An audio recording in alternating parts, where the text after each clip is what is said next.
Bonsoir, bienvenue dans cette nouvelle soirée de l'Alliance israélite universelle. Ce soir, nous sommes ensemble pour Tishri. C'est le retour de nos soirées, de nos rendez-vous mensuels, nos rendez-vous pour les fêtes juives, pour Rosh Chodesh. Et cette fois-ci, nous nous rassemblons à l'occasion des fêtes de Tishri. Rosh Hashanah est passé, Kippour arrive, Sukkot approche. Nous sommes heureux de vous retrouver pour célébrer, pour se rassembler, pour étudier à l'occasion de ces fêtes. Je suis en compagnie donc d'Ariel Danan, avec qui nous organisons ces soirées depuis maintenant 1 an. Voilà, c'est un anniversaire en même temps pour nous, puisque nous avons commencé ensemble pour Tishri l'année dernière, ensemble pour Rosh Hashanah. Donc bienvenue à tous. Et nous avons ce soir encore de fabuleux intervenants et intervenantes, puisque nous recevons Emmanuel Bloch, Gaël Hana Serrero, Francis Kaufmann, Emmanuel Attias et Ariel Danan, qui nous fera le plaisir également de chanter ce soir. Et je passe d'ailleurs la parole à Ariel Danan pour commencer cette soirée. Bonsoir, effectivement, nous allons entrer tout de suite. Alors, vous allez voir, c'est une soirée où il y aura de l'étude, de l'histoire, de la littérature, également des chants. Et nous allons entrer immédiatement dans le vif du sujet avec une partie limoud, une partie étude. Nous sommes très heureux d'accueillir Gaël Hana Serrero qui nous a fait l'amitié de participer à cette soirée. Alors, vous êtes directrice maintenant du campus francophone du collège académique de Netanya. Nous sommes très heureux. D'ailleurs, nous avons beaucoup de projets entre l'Alliance et ce collège académique dont nous parlerons une autre fois, n'est-ce pas? Vous êtes également, nous vous connaissons comme enseignante en pensée juive, notamment l'année dernière dans le programme des jeunes universitaires, vous aviez animé un magnifique cycle sur la pensée d'André Neher. Et ce soir, nous allons vous retrouver dans un exercice un petit peu différent, puisque vous allez nous parler de ce qui pour moi est le piyut, le poème liturgique le plus important dans la tradition séfarade pour Rosh Hashanah et Kippour, Et Sha'arei Ratzon, donc un piyut qui traite de la ligature d'Isaac, de la Akedat Yitzhak. Je suis extrêmement content que vous ayez choisi ce sujet qui d'ailleurs me tenait à cœur et je vous laisse tout de suite la parole pour cette première intervention. Merci encore d'avoir accepté notre invitation. Merci Ariel, bonsoir à tous. Effectivement, j'ai choisi de parler ce soir du piyut Et Sha'arei Ratzon, au moment où les portes de la bienveillance doivent s'ouvrir. C'est un piyut qui a été écrit par Yehuda ben Shmuel Ibn Abbas. Ce pismon, on retrouve les noms de ce rave Yehuda et Shmuel qui figurent en acrostiche dans ce piyut. Et en vérité, si j'ai choisi ce piyut comme ouverture pour parler des fêtes de Tishri, nous sommes en ce moment dans les Asara Yemei Tshuva, les 10 jours de pénitence, de retour entre Rosh Hashanah et Yom Kippour. C'est un prétexte pour parler du Akedat Yitzhak, de la ligature de Yitzhak, dont nous parle ce piyut qui nous raconte de manière poignante et tout à fait spéciale, étonnante, vous allez voir, qui nous relate ce passage très connu et pourtant toujours dérangeant. Alors, à Rosh Hashanah, il fait partie de la prière centrale de Rosh Hashanah. Et puis, en Kabbale, il est fixé, c'est le moment de Kippour qui est fixé comme le jour même de la ligature d'Yitzhak. Ce piyut est chanté lors des 2 fêtes, de Rosh Hashanah et de Yom Kippour. On l'entend généralement chez les Sfaradim avant le shofar et également avant la Neila. On parle également de la ligature d'Yitzhak, eh bien, très souvent en vérité, puisqu'on en parle le matin, dans la prière du matin, et également dans la prière du Shabbat. C'est donc un événement récurrent de la tradition juive et qui est véritablement central et qui pourtant ne nous laisse pas indifférents. Et j'ai personnellement un problème avec cette ligature d'Yitzhak. Et c'est ce problème que je voudrais partager avec vous, ouvrir avec vous. ça ne passe pas. J'ai beaucoup de mal à comprendre comment est-ce qu'on peut ériger Abraham qui va ligoter son fils et pour l'offrir en holocauste à Dieu comme modèle du service divin. Alors pour le comprendre, ouvrons justement ce piout qui nous dit Et share ratson leipateach yom iye Chapa ilael shoteach, ana zechor nali beyom ocheach, oked ve'ane ekad ve'amizbeach. Au moment où les portes de la bienveillance doivent s'ouvrir, donc le jour du jugement, je reste aujourd'hui les mains tendues vers Dieu. De grâce, en ce jour de reproche, souviens-toi pour moi, oked ve'ane ekad ve'amizbeach, de celui qui ligote, donc Abraham, du ligoté de Yitzhak et de l'autel, le Misbéach. Alors, rapidement, on va rappeler l'histoire en elle-même. Abraham entend cet ordre de Dieu qui lui dit « Prends ton fils, celui que tu aimes, ton unique, ton aîné, et pars au chemin, et pars à l'endroit où je t'indiquerai. » Abraham ne sait pas, ne comprend pas de qui il est question. Et ce piout est riche de tous les midrashim et de la Haggadah qui nous permet de combler les blancs du texte et les non-dits du texte biblique. Alors il prend Yitzhak, le fils qu'il a eu de Sarah, Eliezer, son serviteur, Ishmaël, le fils qu'il a eu de Hagar, et l'âne, sur lequel il charge le bois pour le sacrifice, le hola, l'holocauste, et le couteau. Et puis voici 3 jours de marche, qui sont 3 jours qui se passent dans le silence le plus total. Ces 3 jours seront très bien décrits par Kierkegaard dans Crainte et tremblement, et repris également dans Le tourment de la vérité de Avraham Heschel, où il nous parle du rabbi de Kotsk et de Kierkegaard en nous montrant les différences et les ressemblances entre ces 2 penseurs a priori que tout oppose. Et pourtant, ils trouvent des points de convergence que j'essaierai de soulever dans le peu de temps qui m'est imparti. Lorsque Abraham arrive au pied du mont Moria, le piout nous dit, il lève les yeux. Alors attendez, voyez-vous la lumière qui pointe sur le mont Moria? Yadoun et Arav qui karav les morts, or ariretem tzatz berosh ar amor, veyamrou lo necheze rak ma amor. Ses serviteurs le savent, il les appelle et leur dit, voyez-vous la lumière qui pointe sur le mont Moria? Distinguez-vous la nuée sur le Har Moria, dit le Midrash? Ils répondirent, nous ne voyons qu'un creux, qu'un trou, que l'abîme. Qui ne voit pas? Eh bien, c'est Eliezer et Ishmaël qui ne voient rien. Et en vérité, il sait seulement Yitzhak et Abraham qui voient quelque chose. À ce moment-là, Abraham comprend que celui qu'il doit monter avec lui sur le mont Moria, eh bien, c'est Yitzhak. Ils montent ensemble, il va attacher son fils et vous savez que l'ange arrivera au moment où il lève le bras pour arrêter le couteau. Et ensuite, Abraham sacrifiera le bélier dont les cornes sont attachées dans le buisson juste à côté de son fils. Ils redescendent ensuite tous les deux. Et puis, le piout nous parle du Satan. Comme dans l'histoire de Job, c'est le Satan dans le Midrash qui vient provoquer Dieu en lui disant « Ton serviteur Abraham, il est parfait, il est irréprochable, mais c'est normal. Regarde, lors de la Brit Mila de son fils, de Yitzhak, qu'il a attendu aussi longtemps, attendu d'avoir 90 ans avec Sarah pour l'avoir, il a offert des moutons, mais en vérité, c'est parce qu'il était très heureux, c'est pour lui-même, c'est pour son fils qu'il a fait ça, ce n'est pas pour toi. » Et Dieu répond au Satan, donc toujours dans le Midrash, que reprend le piout, si je lui demandais de sacrifier son fils, il le ferait. Et voici comment commence cette épreuve qui va durer 3 jours.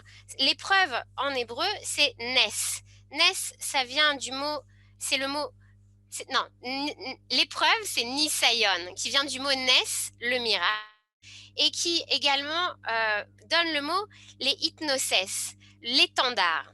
et c'est une formule très jolie de Jérémie Haddad, l'épreuve réussie, c'est le miracle du dépassement de soi porté en étendard, puisque c'est ce qui va se passer pendant ce temps de l'épreuve, ce temps du test, où Abraham va marcher pendant ces 3 jours sans savoir quel sera l'objet du Hola. Et puis, c'est la 10e épreuve finalement d'Abraham, c'est le Rambam sur Masechet Avot qui énumère les 10 épreuves d'Abraham pour arriver à celle-ci. Et l'ange accusateur est là, non pas pour asticoter les méchants, mais dans la tradition juive, au contraire, il met à l'épreuve les justes pour faire sortir la vérité. D'après le Rashbam, l'épreuve d'Abraham vient pour montrer le mérite du juste et ensuite lui permettre de recevoir sa récompense. D'après le Ramban, Rabbi Nachmanide, l'épreuve vient pour extérioriser le potentiel en acte. D'après Saadia Gaon, c'est le témoignage de la droiture de l'homme que fait ressortir l'épreuve. Pour le Sforno, c'est ainsi que l'homme seulement peut montrer sa ressemblance à Dieu par le passage à l'acte que justifie, que demande l'épreuve. Enfin, Rekanati, lui, nous dit ce Akedat Yitzhak vient pour nous faire passer du temps des sacrifices humains au sacrifice des animaux. Enfin, Ibn Ezra, lui, nous dit ici se situe le véritable secret de la pérennité d'Israël dans cette promesse de Dieu au mont Moria qu'il fait après l'épreuve, une fois qu'Abraham voulait aller jusqu'au bout. Et dans le Piyut, il y a des midrashim qui racontent qu'il est triste que l'ange arrête son bras parce qu'il aurait voulu aller jusqu'au bout. Et il nous dit, et la promesse de Dieu vient après, il lui dit, tu seras un grand peuple, il lui réaffirme la promesse de devenir le peuple de Dieu, et par toi les nations seront bénies.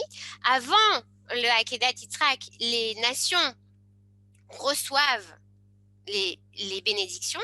Après cette épreuve du Akedah, les nations vont être capables de s'entre-bénir les unes les autres. Il y a donc quelque chose de l'ordre de l'amour qui va sortir d'un acte apparemment injustifiable, puisque ce qu'on demande tout de même à Abraham dans cet Akedah, semble-t-il, c'est de sacrifier son fils. Et d'ailleurs, le Piyut a des accents terribles. Le fils, les deux, הלכו שניהם לעשות במלאכה ויענה יצחק לאביו ככה אבי ראה אש ואצא מעכה היה אדוני שא עשה כהלכה. Les deux s'en furent accomplir leur tâche. Isaac demande alors à son père, Père, vois le feu et le bois de l'autel, mais où est l'agneau prévu par la loi? Aurais-tu oublié ta Torah en ce jour? On entend le Piyut donne la voix à Yitzhak, qui dans le texte biblique ne dit rien, à Abraham, qui dans le texte biblique ne dit rien pendant ces 3 jours. André Neher parle de ce silence touffu, étouffant, qui tombe comme une chape sur tous les protagonistes. Et puis, Sarah est également présente dans le Piyut, puisque le Satan, dans le Midrash, essaye par tous les moyens de faire trébucher Abraham, de l'empêcher de passer l'épreuve. Il essaye ensuite avec Yitzhak, qui lui, au contraire, essaye de renforcer son père dans certains des Midrashim en lui disant « Ne t'inquiète pas, va jusqu'au bout, ne tremble pas ». Et puis, n'y étant pas arrivé, il va voir Sarah en lui disant « Tu sais, ton fils est mort ». Et Sarah, en apprenant la nouvelle, va mourir sur le coup. Mais en réalité, ce que nous dit le Midrash et le Piyut, c'est que ce que demande Dieu à Abraham, c'est la halot léola, de faire monter son fils, monter en holocauste. Il ne lui demande pas de la asotola, de le faire sacrifice. Et Rabbi Abba commente ça d'un commentaire de Rashi. qui dit il faut faire comme si tu le sacrifiais. Il y a ici une épreuve qui est demandée par le Dieu Elohim. Contrairement au Dieu Hachem auquel se réfère d'habitude Abraham. Et c'est celui qui nous parle bien, de la rigueur, de l'attribut de justice. Abraham représente la vertu de la mida, de chesed, de générosité, de charité, d'amour, de bonté pour les autres, d'universalité. Yitzhak, au contraire, lui, représente la rigueur, le din, la justice. Et c'est un commentaire de Manitou qui nous dit ce qui se passe ici, à ce moment-là, eh bien, c'est le chesed, la charité, la générosité, le tzaddik Avraham, à qui il est demandé de ligoter eh bien, le din, la justice. Et nous, c'est cela qu'on implore le jour de Rosh Hashanah. Et ensuite, à Yom Kippour, on demande, on dit que tu te rappelles de ce qu'a fait Avraham, que tu puisses...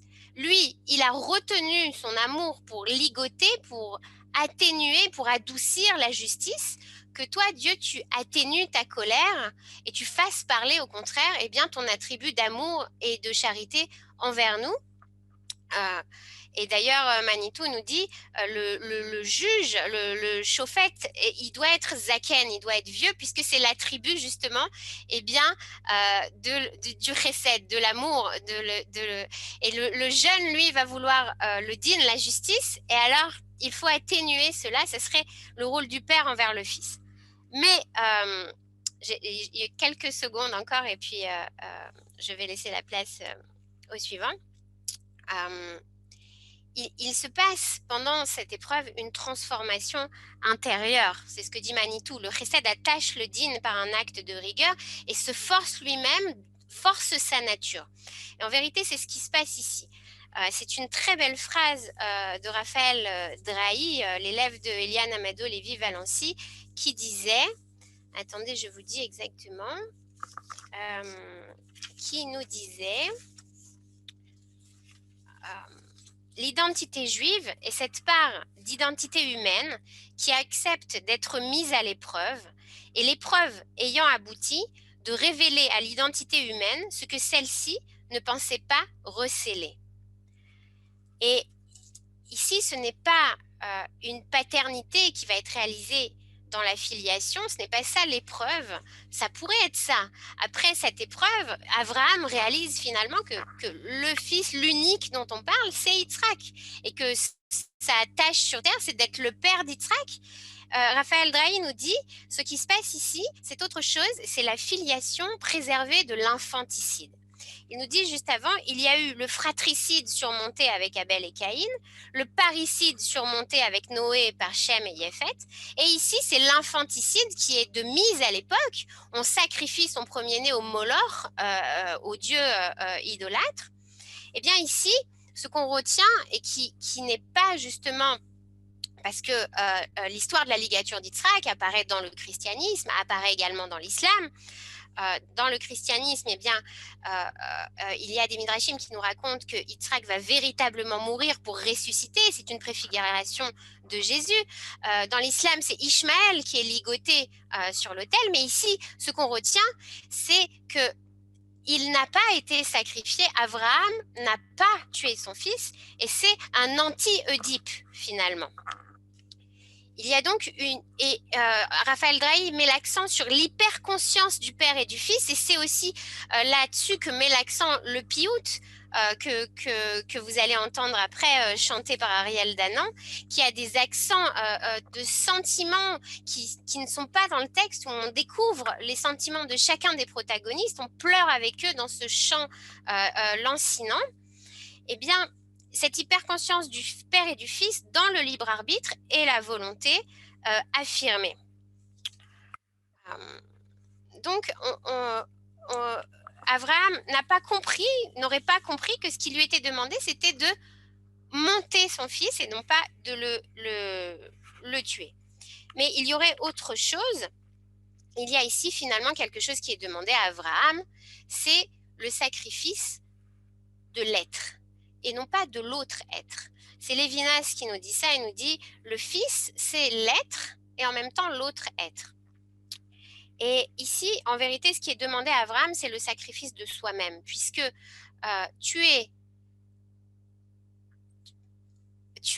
Yitzhak, ce serait abolir toute possibilité d'avenir, toute la promesse, tout ce autour de quoi toute sa vie était articulée, toutes ces 10 épreuves qu'il avait amenées jusque-là, toute cette promesse qui le faisait vivre, eh bien, aller jusqu'au bout de ce qu'il croit être l'ordre de Dieu serait annuler l'avenir véritablement.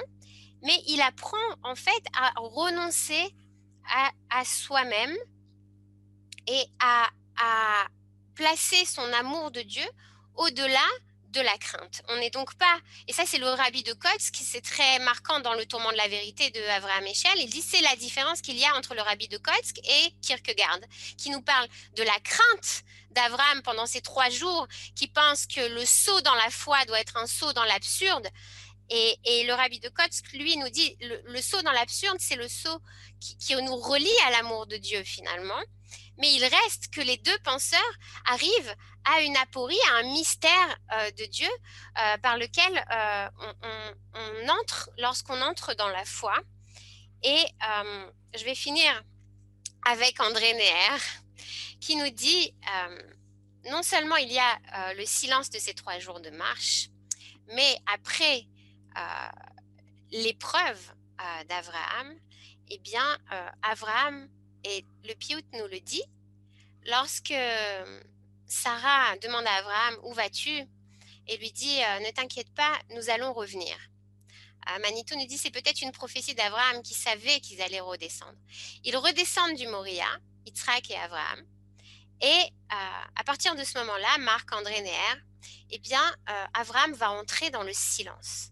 Mais ce silence sera entièrement, complètement de matière différente que ce silence dans lequel il habitait pendant 3 jours, le silence de l'angoisse, de la crainte.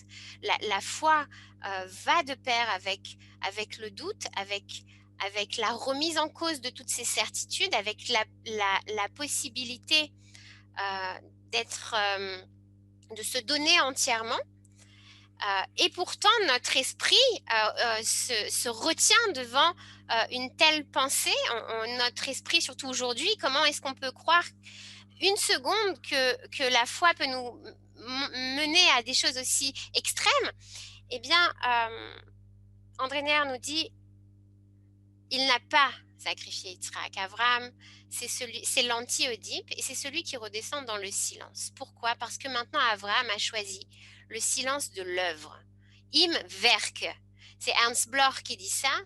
Dans l'œuvre, dans l'action. À partir de ce moment-là, lorsqu'Abraham va redescendre et qu'il sera Abraham, le père d'Yitzhak, alors il va enterrer Sarah, il va marier son fils, il va être occupé à bâtir, à construire une famille. Peut-être qu'il a eu la tentation de l'infanticide, il a eu la tentation d'aller jusqu'au bout de l'hérésie auquel peut conduire la foi, mais l'ange est arrivé. Et Neher nous dit, on ne peut s'empêcher, lors de toute cette histoire, de penser à la Shoah et aux 6 millions de fois où l'ange n'est pas arrivé. Et André Neher nous dit, si l'ange peut être en retard, l'homme, lui, n'a pas le droit d'être en retard.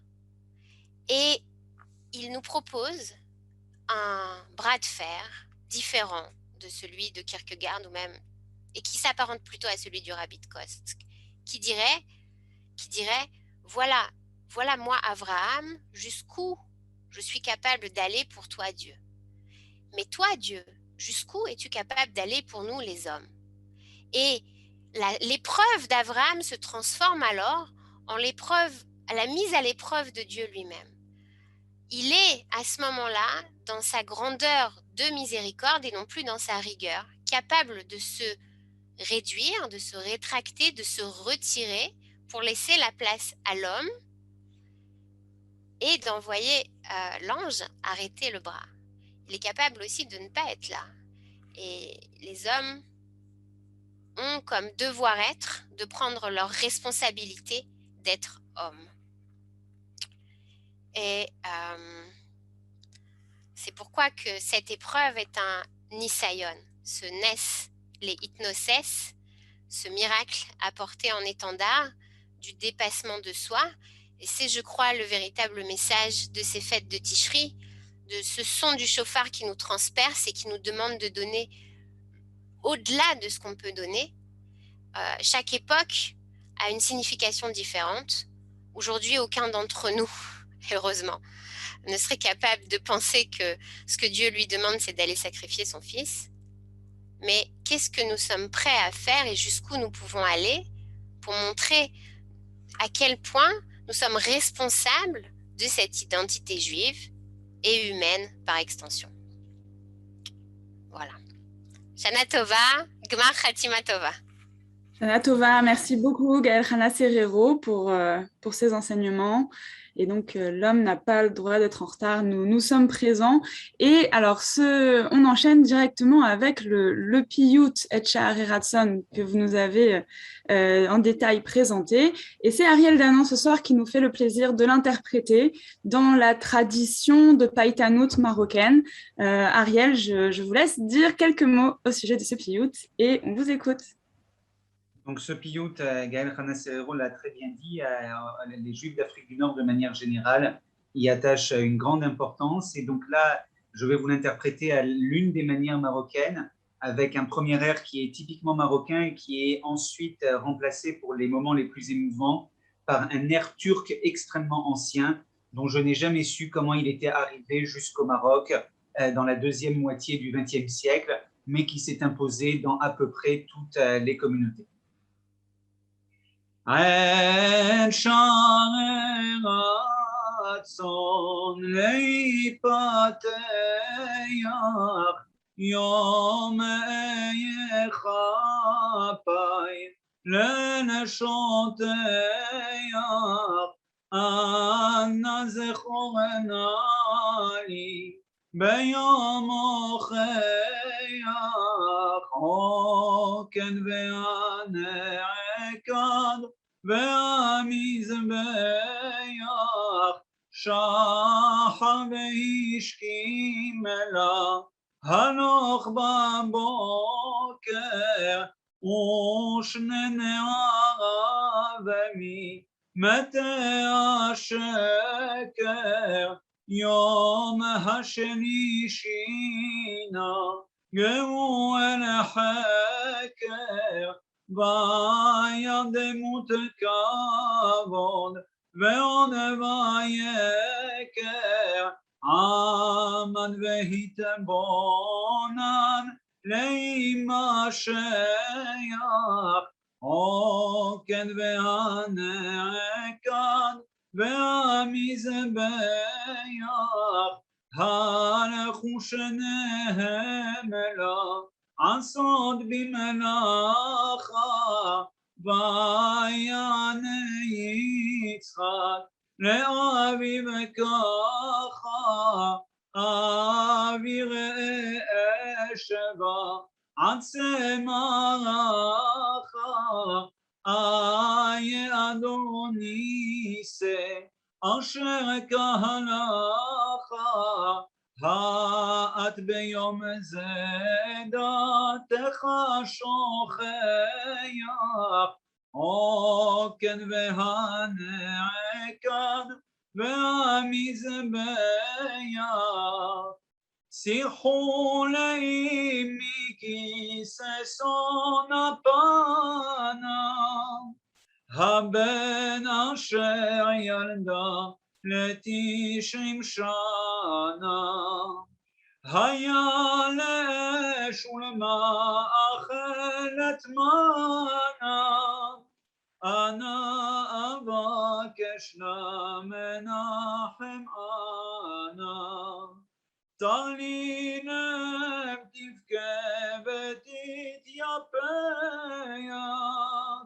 עוקד והנעקד והמזבח אמר לאברהם אדון שמיים אל תשנך יד אלה שנשאו עין شمول شالom malachim hanaim Yom ze zechut nivne Yerushalayim Bochet ben Yaakov ani soleach Oken ve'hanerkan ve'amizbeach.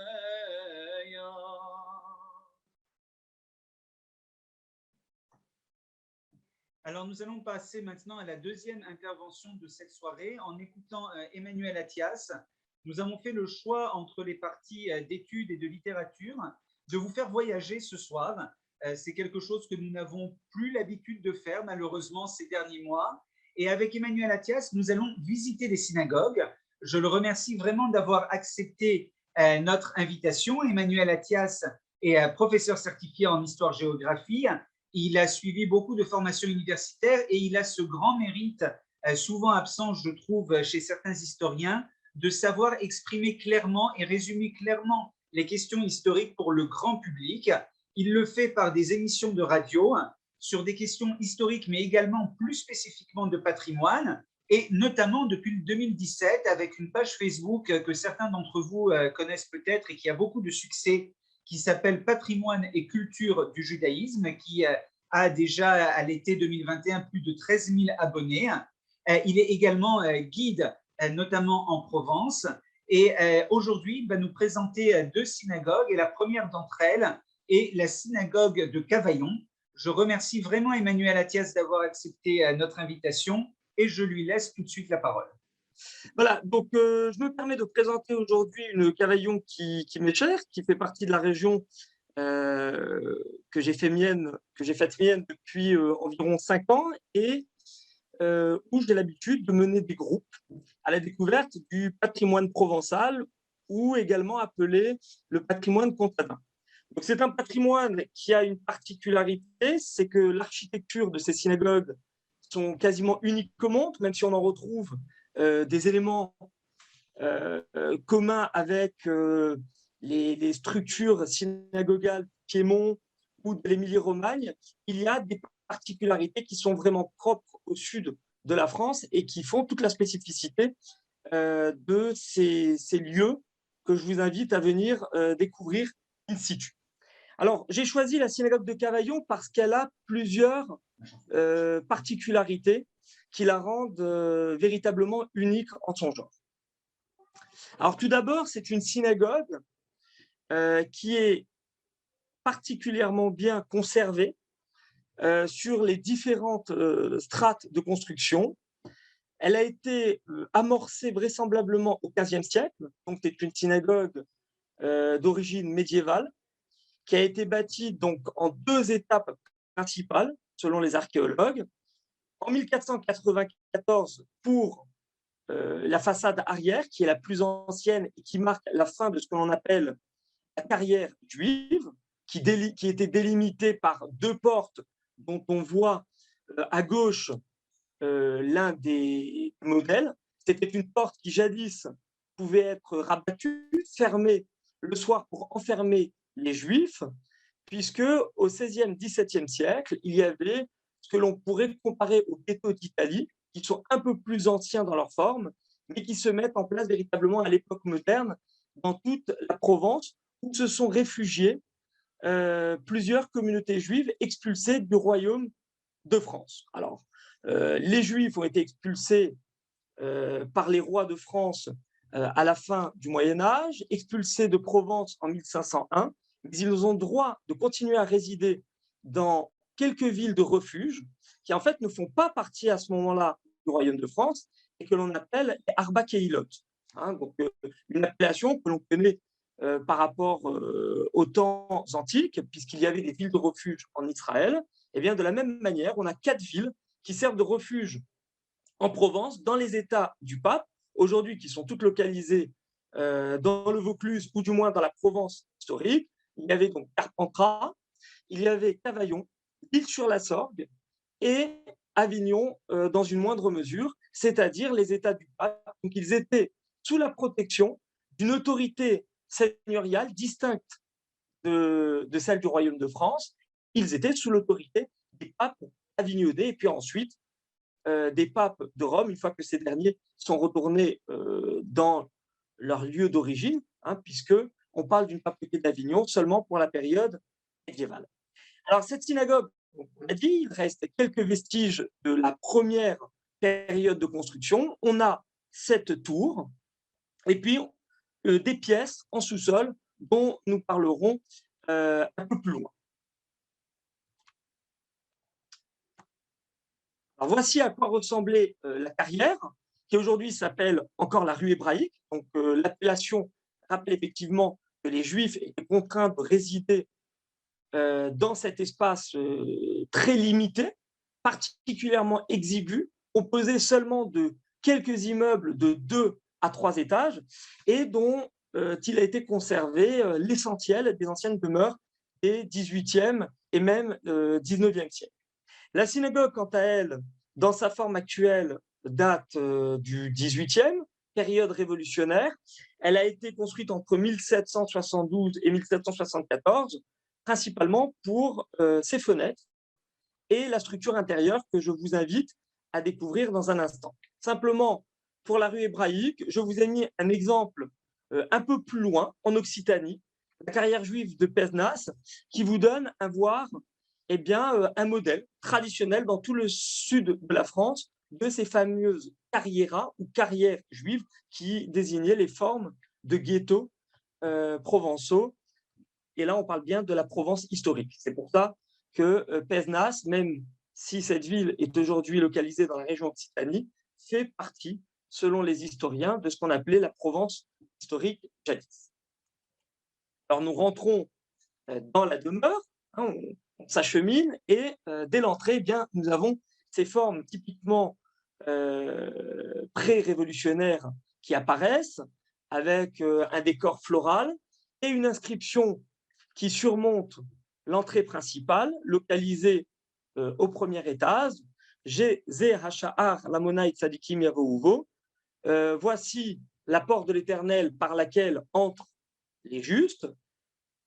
Et puis la date en dessous qui nous indique la période de restructuration de cet édifice, donc dans la période 1772-1774, c'est-à-dire les dernières années du règne de Louis XV, mais avec une architecture qui est typique de cette période, justement. Alors, voilà cet intérieur splendide de type rocaille ou rococo, caractérisé par des ferronneries, caractérisé également par des dorures qui rappellent le faste du baroque italien et de la période rocaille qui lui succède. Des colonnes classiques. Alors ici, on a des colonnes de type corinthienne. On a également des bouquets de fleurs. Alors, on en avait un à l'entrée. Nous en avons un second au-dessus de l'estrade liturgique par laquelle on accède par 2 escaliers latéraux. Et puis, nous avons encore un troisième bouquet de fleurs, typique de l'architecture du règne de Louis XV, au-dessus de l'Arche Sainte, le Echal ou Aaron HaKodesh, selon l'appellation qu'on lui donne en hébreu. Alors, la particularité de cette architecture qui rend singulière cette tradition de construction des synagogues du sud-est de la France, c'est une estrade liturgique sur le mur opposé à l'Arche Sainte. Et on ne retrouve cela qu'en Italie, par exemple à Padoue, où nous avons également ce modèle très atypique, puisque dans les synagogues du reste de l'Europe, traditionnellement, l'estrade liturgique, la bima, la teva, est soit au centre conformément à des préceptes halachiques, avec le misbéach qui était au centre du Beth Amikdash, c'est-à-dire du temple, ou bien collé selon un modèle chrétien, selon une influence chrétienne, collé directement à proximité de l'Arche Sainte.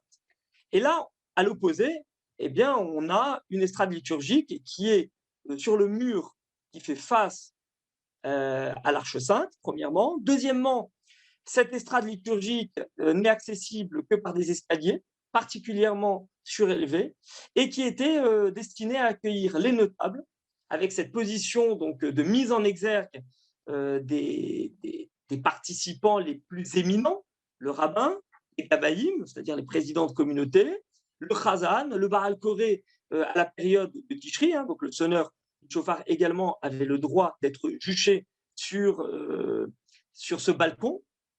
Et puis, enfin, les personnes appelées à la Torah. Et comment appelle-t-on la montée à la Torah? On l'appelle une aliyah.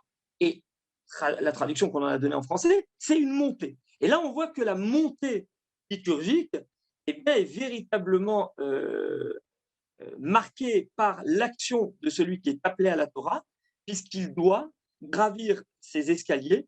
Donc, on a une symbolique qui est mise en scène lorsque la personne est appelée pour sa montée, sa aliyah à la Torah.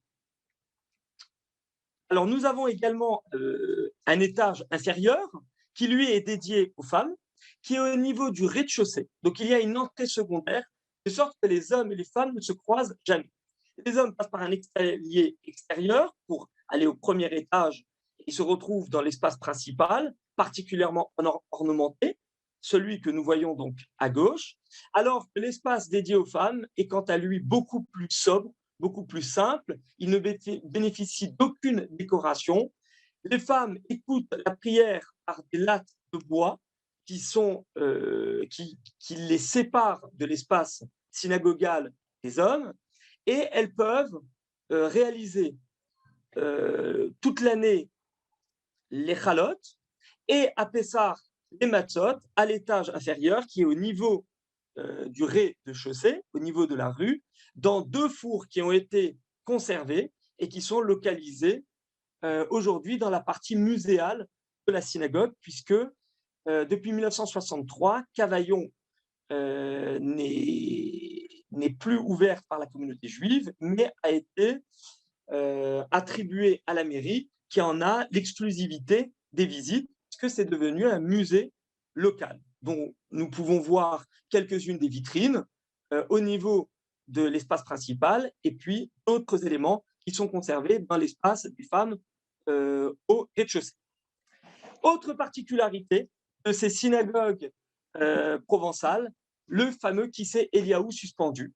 Que toute personne qui a eu l'occasion de visiter ou bien la synagogue de Carpentras, ou bien la synagogue de Nîmes, ou encore celle de Cavaillon, s'est étonné de voir juché sur un petit socle. Alors ce Kissé Eliaou, qui est destiné en principe à accueillir le sandak, le parrain qui tient l'enfant sur ses genoux au moment de la Brit Mila, n'est pas descendu comme la question m'est souvent posée lorsque j'effectue ces visites. Ce Kissé Eliaou, on ne sait pas très bien, la raison pour laquelle la tradition a voulu qu'il soit posé sur une étagère dans les différentes synagogues provençales de rite comtadin. Toujours est-il qu'on le retrouve à Cavaillon depuis 1774, dans la synagogue de Carpentras, un peu plus au nord, depuis 1776, et puis plus tardivement, dans la synagogue de Nîmes, dont l'origine remonte à 1794, mais qui a intégralement été restructurée au XIXe siècle. Et on voit dans la petite vignette au centre le Kissé Eliaou qui a été soigneusement rangé dans le coin pour rappeler son origine provençale, même si Nîmes n'a jamais fait partie des Arba Keilot, c'est-à-dire qu'officiellement, elle ne fait pas partie des synagogues de rite comtadin comme les 2 autres précédemment cités.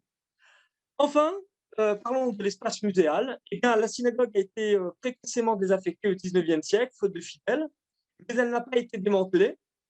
Elle a été désacralisée de sorte que, en principe, on n'y réalise plus d'office officiellement. Mais pour ceux qui le souhaitent, eh bien, elle peut être ouverte. J'ai un groupe d'anglais il y a 2 ans qui a souhaité qu'on y organise un office de mincha et ils étaient particulièrement émus de pouvoir prier dans cette synagogue où a vibré un esprit comtadin qui aujourd'hui disparaît avec ses derniers membres, puisque la liturgie comtadine n'est quasiment plus connue par aucun chazanim. Elle a été remplacée même à la grande synagogue de Breteuil qui en était l'ultime dépositaire, à la synagogue de Breteuil de Marseille, à la grande synagogue qui en était dépositaire par le rite judéo-portugais qui progressivement a fini par la détrôner.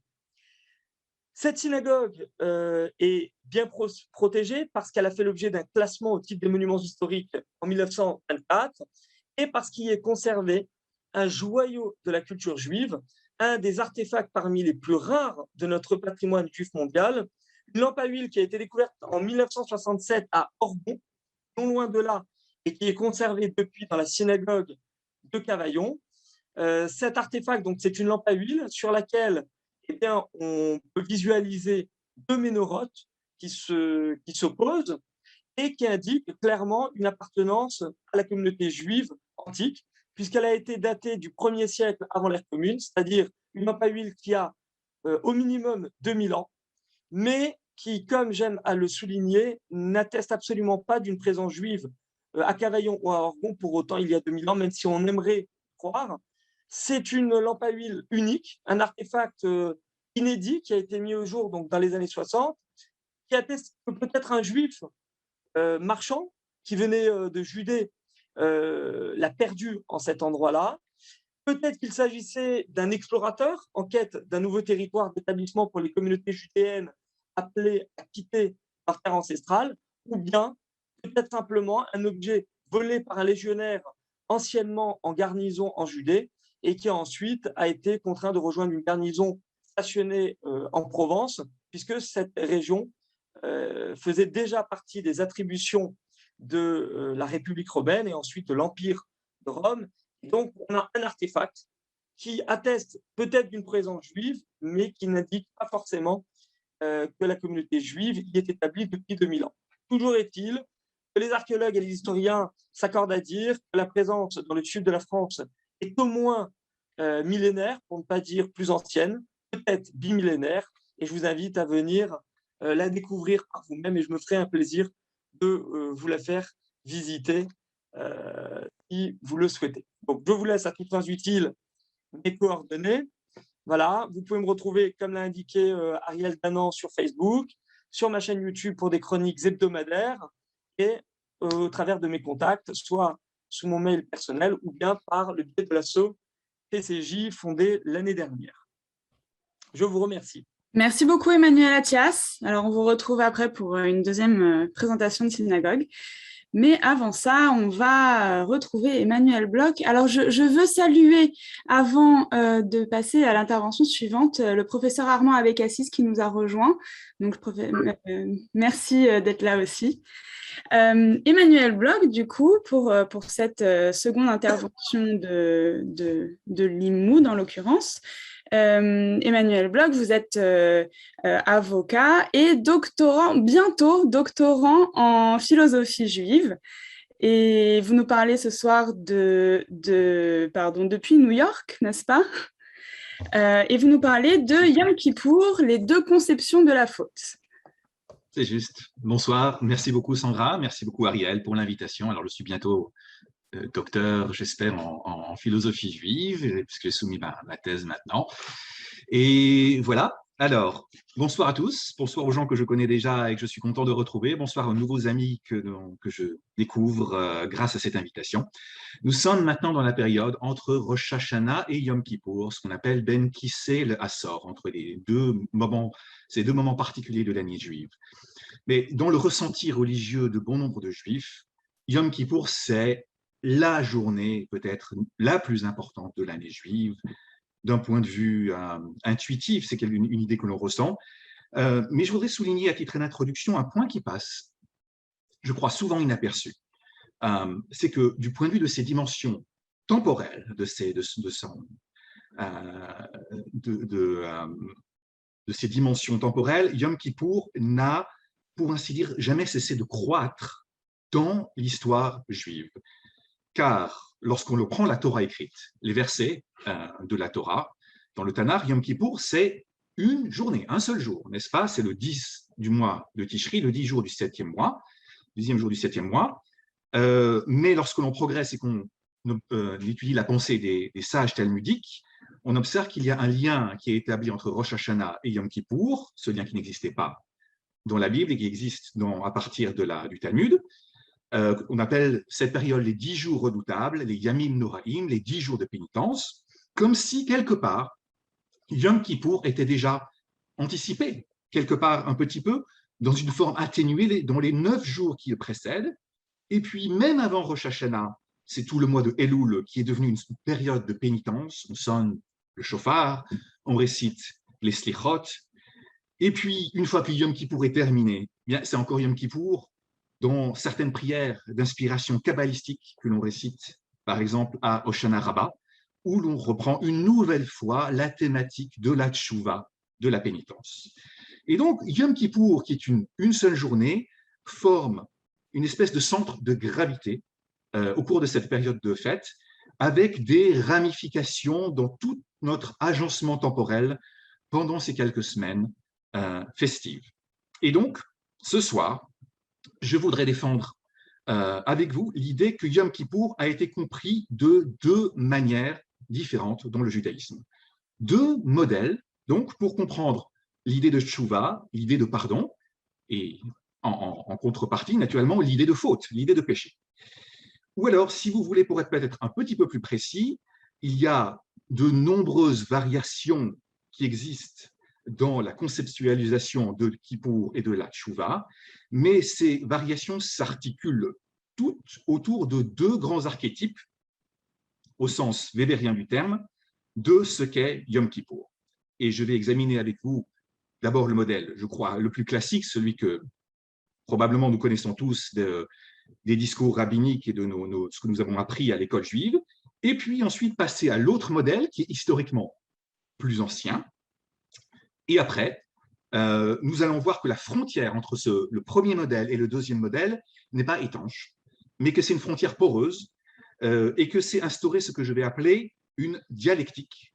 Il y a dialectique de la pénitence, il y a dialectique de la tchouva autour de ce discours juif sur Yom Kippour. Voilà. Alors, le premier modèle, un peu comme un survol, on peut passer, Sandra, aux sources que j'ai envoyées. Voilà, je vous ai présenté ça à travers un texte classique qui est tiré de Maïmonide, le Mishneh Torah, qui, dans les lois de la Tchouva, au chapitre 2, Halacha 2, je vais le lire en français pour gagner du temps, dit qu'est-ce que le repentir, qu'est-ce que la Tchouva? Bien, le pécheur cesse de fauter, il enlève le péché de ses pensées et décide fermement de ne plus recommencer.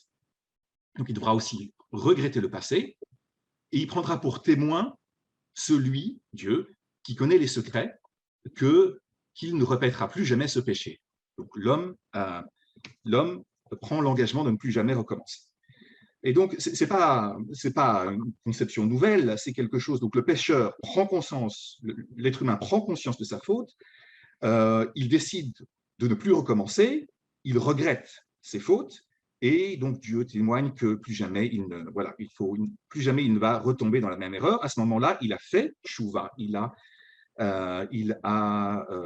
repenti ses fautes. Et pourquoi Yom Kippour est plus important? Pourquoi est-ce qu'on doit attendre Yom Kippour pour faire tchouva ou peut-être ne pas attendre Yom Kippour pour faire tchouva? On peut passer au texte suivant qui est la Halacha 6 ou 7, qui dit Yom Kippour est le moment réservé pour que tout le monde fasse tchouva, l'individu comme la collectivité. Et Yom Kippour représente la culmination du pardon et de l'amnistie en Israël. Donc, on peut faire tchouva à n'importe quel moment. Il n'y a pas de moment où c'est impossible de faire tchouva, mais Yom Kippour, c'est un moment particulier, c'est un moment privilégié, c'est un moment où la tchouva est particulièrement facile et acceptée par Dieu. Et voilà, c'est pour cette raison que tout le monde, les individus, les collectivités, doivent faire tchouva et confesser leur faute le jour de Yom Kippour. Je vais très vite, mais je pense que je ne vous apprends pas grand-chose. On peut passer au 3e texte de Maïmonide, qui est la Halacha 9, qui dit qu'il y a une différence majeure entre les fautes que l'on commet envers Dieu et les fautes que l'on commet envers les personnes, les autres individus. Tchouva et Yom Kippour ne donnent le pardon que pour les fautes commises envers l'être humain et Dieu, entre l'être humain et Dieu. Comme par exemple de manger des nourritures interdites ou de faire des unions sexuelles interdites. Lorsque l'on fait une faute entre l'homme et Dieu, on demande pardon à Dieu et Dieu accorde pardon, mais pour les fautes avec d'autres êtres humains, les fautes interpersonnelles, comme par exemple de blesser ou de maudire ou de voler autrui, alors le pardon ne peut être obtenu qu'après avoir rendu à autrui ce qu'on lui doit. Si on a volé, il faut restituer, et après avoir apaisé, il faut demander pardon aux êtres humains, je suis désolé, si j'ai dit du mal de la page Facebook d'Emmanuel Attias, alors je dois lui demander pardon avant de pouvoir obtenir le pardon Yom Kippour. Je ne l'ai jamais fait, je dis que du bien, Emmanuel, de ta page. Voilà, donc deux manières d'obtenir le pardon, selon que ce soit Dieu ou les êtres humains. En gros, la conception rabbinique classique, qui encore une fois se décline avec différentes nuances, c'est que la faute est une atteinte à une relation entre l'individu et autrui. Autrui peut être Dieu, autrui peut être un autre être humain. Et donc, chaque personne existe au centre d'un faisceau de liens horizontaux qui le lie à ses amis, qui le lie à son conjoint, à ses voisins, et d'un lien vertical qui relie l'individu au transcendant. Mais dans ces deux alternatives de la conception classique, la faute représente un affaiblissement d'un lien interpersonnel. Il y a une connexion entre moi et Dieu, entre moi et les autres êtres humains. Le fait que j'ai manqué à mes devoirs affaiblit ces connexions se trouvent corrompues, et le but de la tchouva, c'est de rétablir l'intégrité de ces connexions. Il y a une espèce de dette qu'il faut rembourser. On le fait en demandant pardon, on le fait en jeûnant, on le fait en se repentant, on le fait en donnant la charité. Il y a différentes stratégies utilisables par un être humain pour rétablir les connexions, mais dans tous les cas, Yom Kippour est un moment privilégié pour restaurer ce faisceau de relations qui lie un être humain au monde extérieur, et le processus de la tchouva permet à l'individu nodal, au centre, de se retrouver lui-même dans son intégrité. C'est la première conception que je vais appeler la conception subjective de la faute et du repentir et de Yom Kippour. C'était mon premier modèle. Le deuxième modèle, par opposition à une conception subjective, va défendre une conception objective de Yom Kippour. Car tout ce que je vous ai présenté maintenant, cette vision de la tchouva, n'est absolument pas la vision qui est présentée par les versets de la Torah lorsque l'on les lit dans le chapitre 16 du Sefer Vaïkra de Lévitique. Et c'est vers ces versets-là que nous allons maintenant tourner notre attention, sachant que ma présentation doit énormément à l'analyse du professeur Jacob Milgrom, qui est l'universitaire qui nous a ouvert les portes de la compréhension du livre du Lévitique, et son étudiant, qui est maintenant un professeur lui-même renommé, Baruch Schwartz de l'université hébraïque. Les deux versets les plus importants qu'il faut lire sont ceux que vous avez devant vous, au chapitre 16 du Lévitique, les versets 29 et 30. Et c'est la présentation de Yom Kippour dans les versets de la Torah. Et la Torah nous dit, ceci sera pour vous une loi perpétuelle, Chukat Olam. Au 7e mois, le mois que nous appelons maintenant Tishri, le 10e jour du mois, vous mortifierez vos personnes, c'est le jeûne, vous ne ferez aucun ouvrage, il ne faut pas travailler, soit l'indigène, soit l'étranger parmi nous, car en ce jour, on fera propitiation, j'ai repris la traduction de la Bible du rabbinat, donc ça c'est, propitiation, c'est leur traduction du mot Yichaper, qui est le mot de Kippour, vous ferez Kippour pour vous purifier, vous serez pur de tous vos péchés. Et si vous lisez bien, et si vous lisez ce texte comme Milgrom a proposé de le faire, vous verrez qu'il y a effectivement l'élément du jeûne, qui est tellement central chez nous, l'élément de ne pas travailler, mais que ce sont des éléments qui sont distincts de Kippour. C'est marqué qu'il faut jeûner et pas travailler, qui bayom azeh raper alechem, car ce jour-là, vous allez faire Kippour. Kippour est distinct du jeûne et de l'absence de travail, et de tout ce qu'on a associé jusqu'à présent à la tchouva. Kippour est quelque chose de différent, c'est accompagné par d'autres éléments. Que signifie la racine kaf pe resh dans la Torah? Milgrom démontre que dans son contexte originel, celui d'un texte sacerdotal, le terme désigne une action qui veut dire décontaminer, qui veut dire dépolluer, qui veut dire enlever une souillure. Regardez par exemple ce qu'écrit Rashi au Moyen-Âge. C'est un texte de Rashi qui voilà, sur la Genèse, chapitre 32, 21, dans le contexte d'une rencontre entre Jacob et son frère Ésaü. Ésaü est très en colère Et Jacob veut apaiser son frère qu'il n'a pas vu depuis des années. Et dans le verset, c'est marqué « Achapra panav », même racine, kaf peresh. Rashi commente « Et va-t-elle rogzo » je vais annuler sa colère. Et Rashi continue en disant « Venire be'enai », ce sont les mots de Rashi. À mes yeux, chez kol kapara, toute utilisation de ce shoresh, de ce racine kapara dans la Torah, chez Etzel Avon, qui est utilisé dans le péché, pour parler de faute, Etzel Panim, et pour parler de visage, Kulan Nashon ki nuach v'ha'avarahen.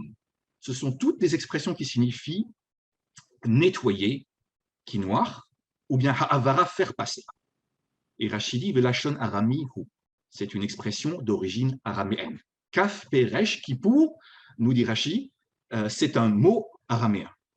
Ça a donné des cheveux blancs à des générations de commentateurs sur Rashi qui se demandaient pourquoi Yom Kippour, qui est tellement central dans le judaïsme, peut être d'origine araméenne.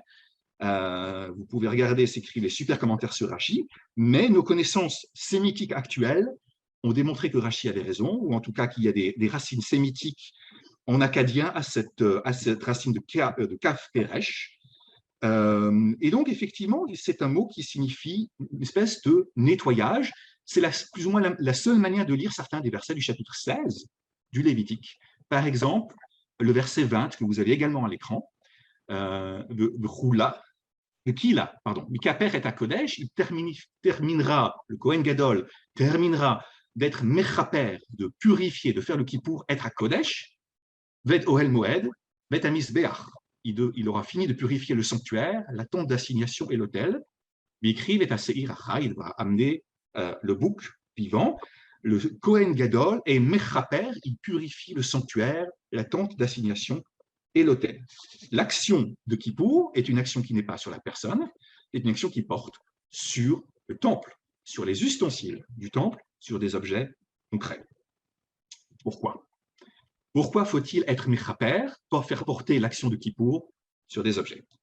Eh bien, pour le faire vite, il y a plusieurs versets dans le même chapitre qui nous démontrent que la conception est celle d'une accumulation des péchés, des fautes, des impuretés commises par les Israélites, que tout cela s'accumule au niveau des ustensiles sacrés, qui est une espèce de magnétisme qui fait que toute déviation, toute impureté, et même des choses qui sont des impuretés rituelles qui ne sont pas fautives, des relations sexuelles peuvent créer une impureté, tout cela s'accumule au niveau des ustensiles sacrés, au niveau du Beth Amikdash, au niveau du temple, du Mishkan.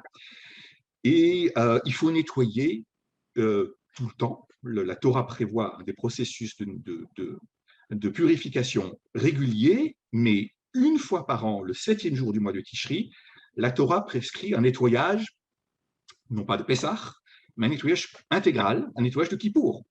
Il s'agit de décontaminer complètement le temple, le Mishkan, selon l'époque, et ses ustensiles. Et c'est très important, car dans la conception antique, le temple est la maison de Dieu. J'aurais dû vous mettre le verset du chapitre 15, 31, mais je vais vous le lire.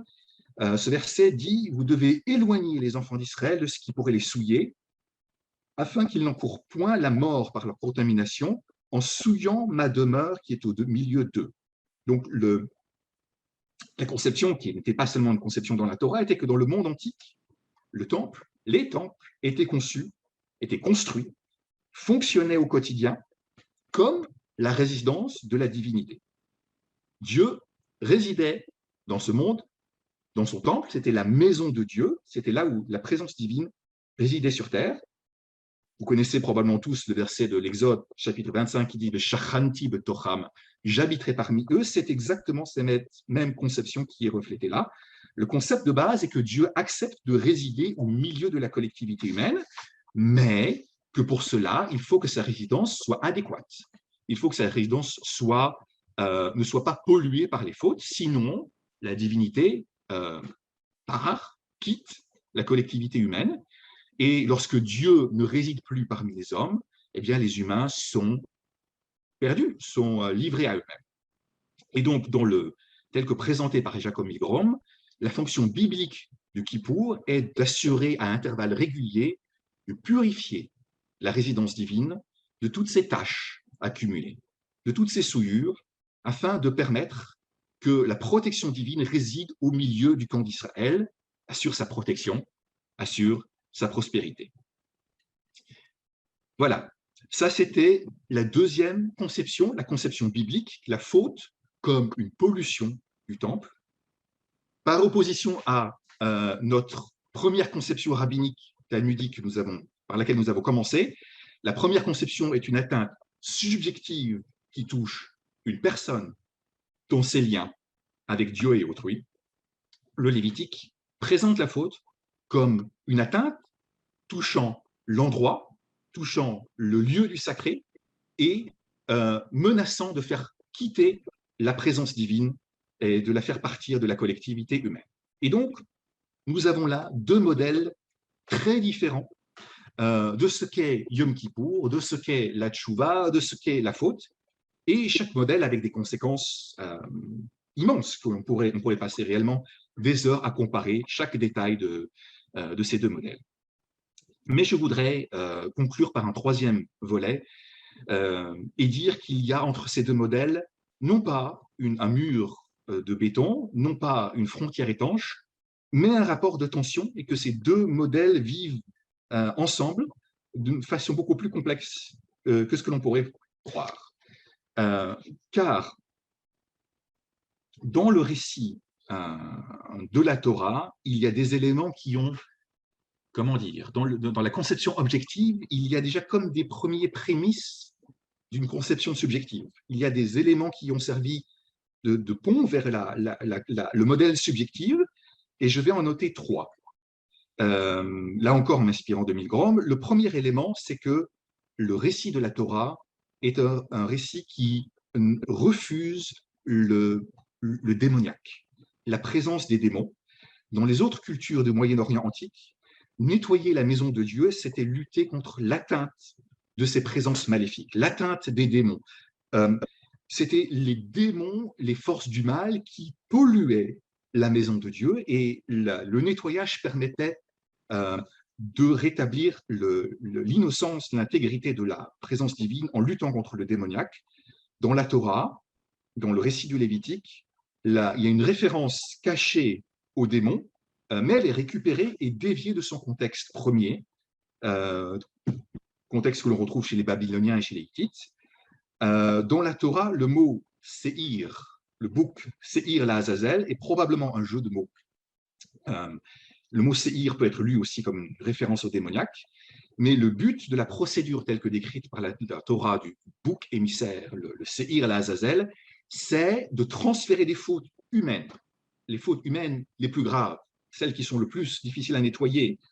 Eh bien, ces fautes sont nommées, transférées sur le bouc et envoyées dans le désert, mais les fautes qui sont annulées par cette procédure sont les fautes des hommes, les fautes humaines, et donc il n'y a pas de lutte contre l'élément démoniaque, il y a un effort constant de mettre l'accent sur le fait que ce qui souille la demeure de Dieu, ce sont les actions des hommes.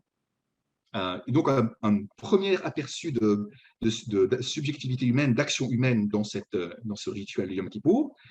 Deuxième élément, le rejet de tout élément magique dans le rituel.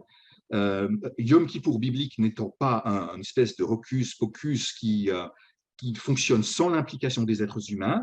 Non, nous avons vu dans ces textes-là que les êtres humains doivent jeûner, qu'ils doivent s'abstenir de travailler. Le nettoyage du temple demande l'implication de toute la collectivité des Israélites. Ce n'est pas un tour de passe-passe réalisé par le Kohen Gadol, par le grand prêtre. Toute la communauté doit travailler, doit s'investir pour maintenir la présence de Dieu. C'était le deuxième élément. Et mon troisième élément, qui est historique, est de noter que c'est une transition entre la conception objective et la conception subjective qui s'est faite progressivement.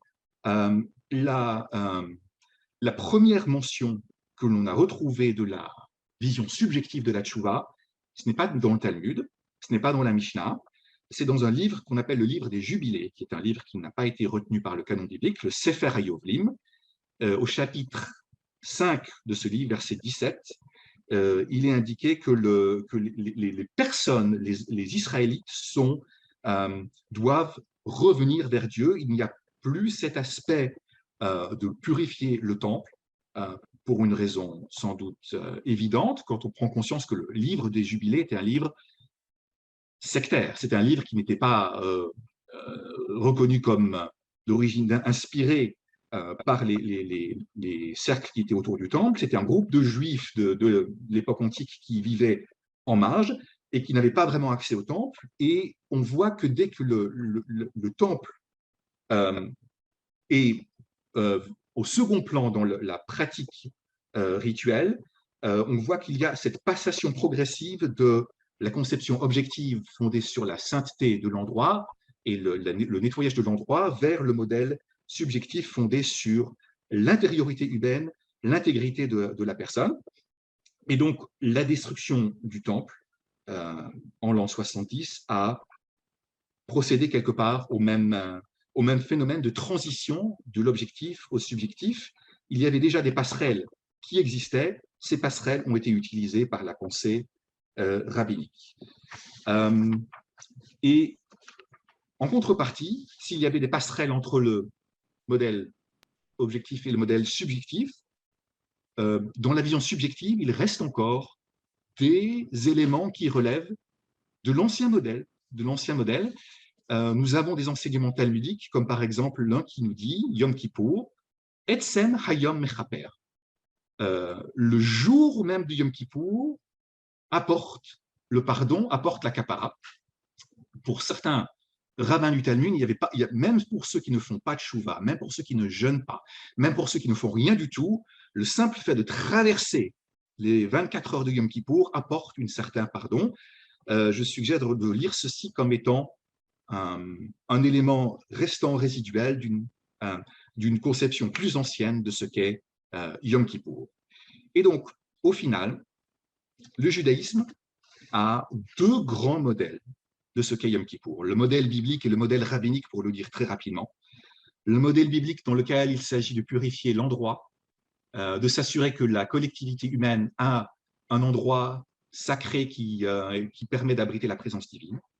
Et le modèle rabbinique qui est plus ancien, qui est une manière pour l'être humain de se purifier et d'accueillir Dieu dans sa vie et de retrouver son intégrité personnelle.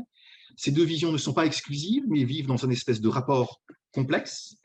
Et je voudrais conclure en soutenant que la grande richesse de la Torah et du judaïsme est d'être capable d'abriter différentes voix, différents discours, pour chacun des concepts fondateurs de notre religion. Ici, on le voit pour Yom Kippour. Cela fait 3000 ans que les Juifs et les Israélites réfléchissent à ce que représente Yom Kippour, et il y a différentes manières de comprendre cela. Et cette richesse n'est pas contradiction. Ce n'est pas parce que nous avons plusieurs modèles qu'il y a une confusion.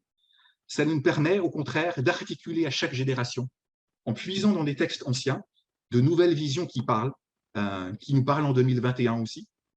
Pendant des siècles, lorsque nous n'avions pas de territoire sacré, lorsque nous n'avions pas de temple, alors c'était la vision subjective qui a prévalu dans les textes rabbiniques, la vision qui voit Yom Kippour comme le moment privilégié pour l'être humain de retrouver son intégrité. Mais peut-être qu'en 2021, alors que nous avons un État d'Israël, nous pouvons revisiter une conception plus ancienne comme Yom Kippour, comme la purification du lieu. Et si ce n'est pas dans le cas de l'État d'Israël, je pense qu'il y a en tout cas là les prémices d'une réflexion sur l'être humain comme habitant un univers qu'il nous faut préserver. Nous prenons de plus en plus conscience des enjeux climatiques. Nous vivons dans un monde qu'il faut préserver. Yom Kippour biblique, une conception qui a été très peu utilisée pendant des siècles, est aussi l'occasion de réfléchir au fait que le monde entier dans lequel nous habitons est un monde qu'il nous faut préserver si nous voulons pouvoir maintenir la présence divine. Et voilà. Donc, Yom Kippour comme le centre d'une réflexion sur ce qu'est la tchouva. Et un discours riche et complexe, c'était la présentation que je voulais faire ce soir. Merci. Merci beaucoup Emmanuel Bloch pour cette présentation riche. Alors on passe rapidement donc à la suite de cette soirée et c'est Ariel Danan qui nous chante un nouveau piout, cette fois-ci Shema Koli. Oui, alors c'est un piout qui est chanté dans la tradition nord-africaine en introduction à la prière de Kippour le soir juste avant Kol Nidre. Shema Koli Asher Ishma Bekolot. On demande à Dieu d'écouter notre voix en citant tous les personnages bibliques dont il a précédemment écouté justement la voix. Shema Koli Asher Yishma Bekolot Ve'en HaMekabel HaTefilot Ve'aseh Beli Heker Gedolot Ve'niflaot והנועלילות, וחכם והקיים לעולם, והגיבור עלי כל היכולות, אשר ענה לאברהם ויצחק, וישראל למעלות כל שאלות. ענה אני שפל כל השפלים, וסחט עומק בל התפילות,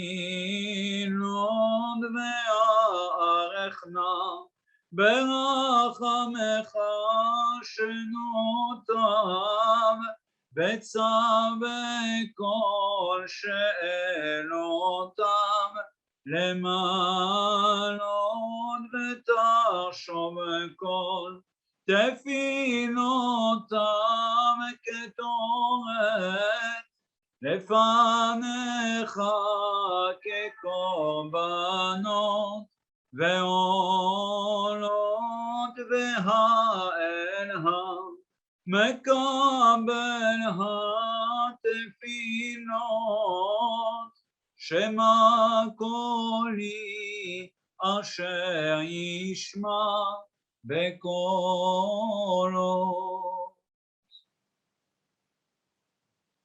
Nous continuons notre soirée tout de suite en recevant avec beaucoup de plaisir et d'honneur le professeur Francine Kaufmann. Vous êtes professeur retraité à l'université de Bar-Ilan, grande spécialiste de littérature, et nous étions très heureux de vous inviter justement pour que vous nous parliez des Yamim Noraïm, de Rosh Hashanah et de Kippour au prisme de la littérature juive.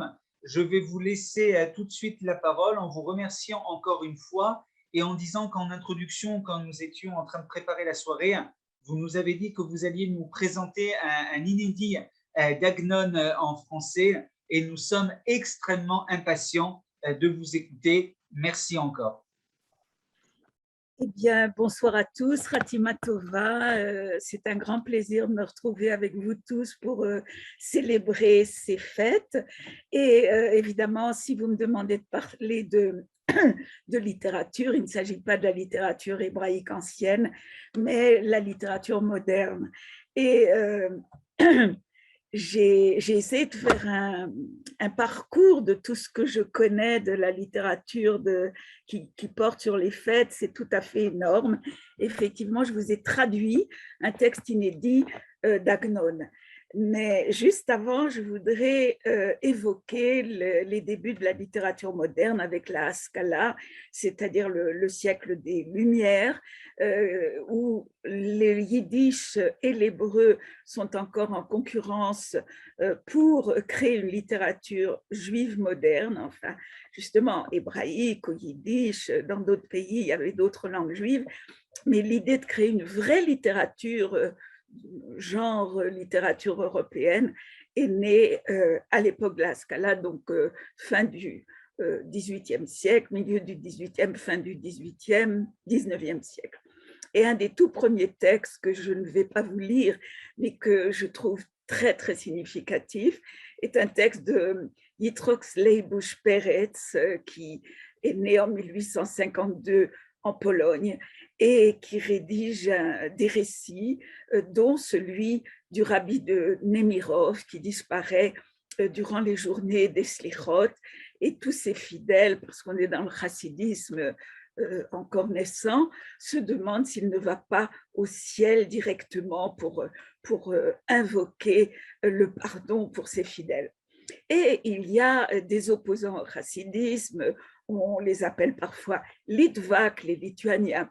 Et un Litvak qui n'en croit pas un mot le suit dans les bois pour avoir le cœur net, et il se rend compte que, au lieu de réciter les slichos à la synagogue, le rabbi se déguise en bûcheron russe, il se présente comme Vassil à une pauvre veuve juive qui vit dans le froid d'une cabane dans la forêt.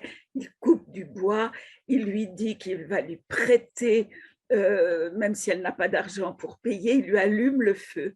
Et chaque fois qu'il met une bûche dans le feu, il récite une nouvelle slicha. Et quand on demandera plus tard au Litvak si vraiment il a vu le rabbi de Nemirov monter au ciel, le Litvak répondait « si ce n'est plus haut ». Voilà, il y a encore un autre récit très connu qui a été rédigé par Martin Buber. Martin Buber a rédigé les récits chassidiques en allemand en 1949, mais beaucoup plus tôt, en 1808, il rédige en allemand la légende du Baal Shem Tov. Et parmi tous les récits qui courent sur le fondateur du chassidisme, il y a celui-ci. Un jeune garçon un peu simplet, simple d'esprit même, est amené par son père à la synagogue durant les fêtes. Et quand vient le jour de Yom Kippour, ce garçon, qui est en fait un berger et qui a l'habitude de rassembler ses bêtes en sifflant dans son sifflet, eh bien, ce garçon veut absolument exprimer son enthousiasme, sa ferveur surtout, et comme il ne sait pas lire, il est absolument incapable d'apprendre à lire, il veut sortir son sifflet. Son père, bien entendu, est catastrophé, il réussit toute la journée de Kippour à le retenir, mais au moment de la Neila, le garçon n'y tient plus et il se met à siffler dans son sifflet. Et alors la synagogue est en émoi. Comment peut-on faire un tel péché, utiliser un sifflet à Yom Kippour à la synagogue? Et le Baal Shem Tov répond: à cet instant même, tous les péchés de la communauté ont été pardonnés.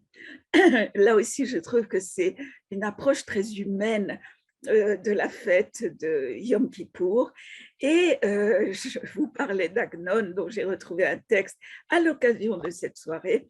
Eh bien, Agnon a été sollicité par son éditeur, Schocken, un éditeur allemand, pour rédiger une anthologie de textes concernant Rosh Hashanah, Yom Kippour et entre les 10 jours de pénitence. Vous savez peut-être que Bialik et Ravnitzky, son ami écrivain, avaient entre 1908 et 1911 rédigé le Sefer HaAgada, où ils avaient réuni en traduction hébraïque, quand l'original était en araméen, tous les textes du Talmud et du Midrash qui concernaient l'histoire juive, l'histoire de la création, les fêtes, l'attitude juive. Et cette compilation qui, en hébreu, avec des titres, etc., avait eu un grand succès. Et donc, l'idée de Schocken était de demander à Agnon de faire la même chose pour les fêtes juives de Rosh Hashanah et Kippour, de compiler tout ce qu'il pouvait trouver dans le Talmud, dans la Haggadah, dans les récits traditionnels, dans le folklore, et de tout présenter en hébreu et d'en faire un texte qui allait s'appeler un livre, Les jours redoutables. Et il y a un sous-titre, le livre des coutumes, des midrashim et des légendes. Et Shai Agnon enfin, le livre paraît en 1938 et il est réédité, c'est un grand succès. Et en 1947, juste après la Shoah, il y a une 3e édition que Agnon va introduire par un texte, c'est ça ce fameux texte inédit que je trouve important parce qu'il présente et le sentiment d'Agnon vis-à-vis des fêtes de Tishri et en même temps ce qui va justifier son engagement dans l'écriture de cette anthologie qui lui prend, dit-il, 2 ans et demi à raison de 16 heures de travail par jour. Et il dit que pendant une partie du temps d'écriture, il y a des émeutes du côté de ses voisins arabes et il lui arrive de devoir se cacher sous le lit ou sous un meuble à cause des coups de fusil et qu'en plus, l'atmosphère est très dangereuse pour son peuple à l'époque. Bon, on sait qu'il y a eu plutôt des pogroms, mais là maintenant en Palestine, en Eretz Israël, ce sont les Arabes. Et donc, il écrit que ce livre, il l'a écrit de tout son cœur et il écrit ce qui pour lui a représenté Rosh Hashanah et Kippour dans son enfance et pourquoi quelque chose manquait. Alors là maintenant, je vous lis ma traduction. Les cieux étaient purs et la terre tranquille. Toutes les rues étaient propres et un souffle nouveau virevoltait dans le monde à travers l'espace. Moi, j'étais un petit enfant de près de 4 ans et l'on m'avait vêtu d'habits de fête. Un proche parent me conduisait à la synagogue vers mon père et mon grand-père. La maison de prière regorgeait d'hommes enveloppés dans leurs talit, têtes couronnées d'argent, tout revêtus de blanc, leurs livres à la main. Tant de bougies étaient plantées dans de longues boîtes remplies de sable, et de ces bougies émanait une lumière merveilleuse et une bonne odeur. Un vieil homme se tenait courbé près de la théba, du pupitre de la Torah, son talit lui descendant plus bas que le cœur, et des sonorités mélodieuses et suaves s'échappaient du talit. Moi, je me tenais debout près de la fenêtre de la maison de prière, frissonnant, ébahi par ses voix douces, par ses couronnes d'argent, par ses lumières prodigieuses et par les senteurs de miel qui émanaient des bougies, de la cire des bougies. Il me semblait alors que le sol que je foulais, que les rues que je traversais, que l'univers tout entier n'était qu'un couloir menant à cette maison. J'étais encore incapable de réfléchir en termes abstraits et le concept de splendeur sacrée m'était inconnu. Mais je ne doute pas qu'en cet instant, je percevais la sainteté du lieu, la sainteté du jour, la sainteté de ces hommes qui se tenaient debout en prière dans la maison de Dieu en psalmodiant. Et même si je n'avais rien vu de pareil auparavant, il ne me venait pas à l'esprit que cela pouvait prendre fin. Je restais donc à contempler la maison, les hommes présents dans la maison, incapables de les distinguer les uns des autres, tant ils ne faisaient qu'un. À mes yeux, eux, l'édifice tout entier me paraissait fait d'un seul bloc. Une joie immense me comblait le cœur. Mon cœur qui tissait des liens d'amour pour cette maison, pour ces hommes, pour ces mélodies. Et de proche en proche, le chantonnement s'interrompit. Puis son écho lui-même disparut.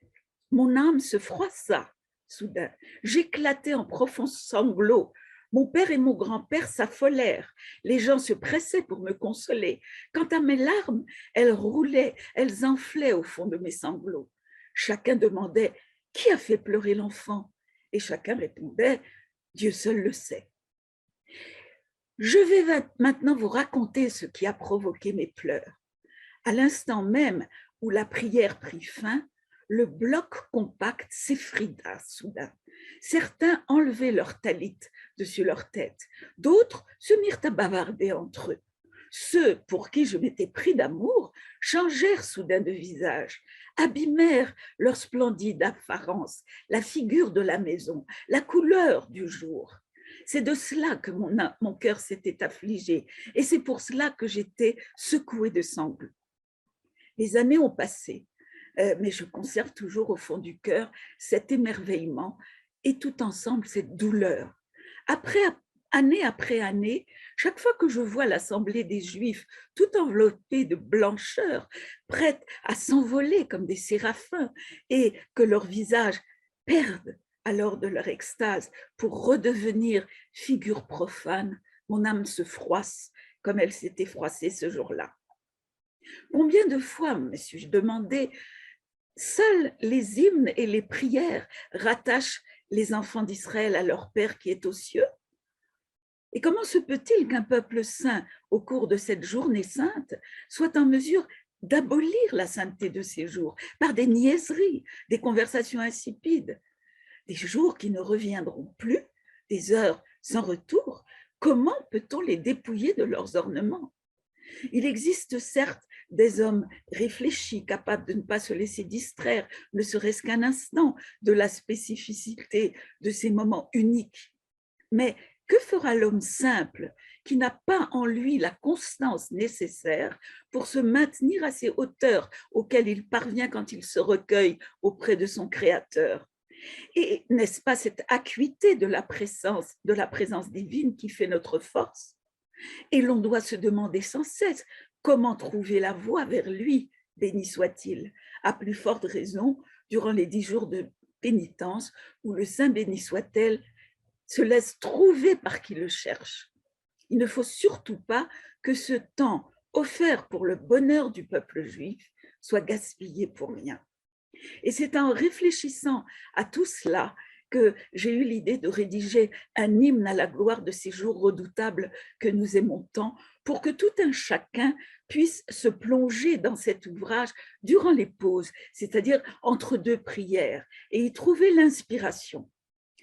Mais qui suis-je pour m'immiscer entre ces prières et ces hymnes composés par les plus sacrés et les plus éminents poètes de notre peuple? Et quel est l'homme qui voudra chercher l'inspiration dans un livre écrit par une personne telle que moi?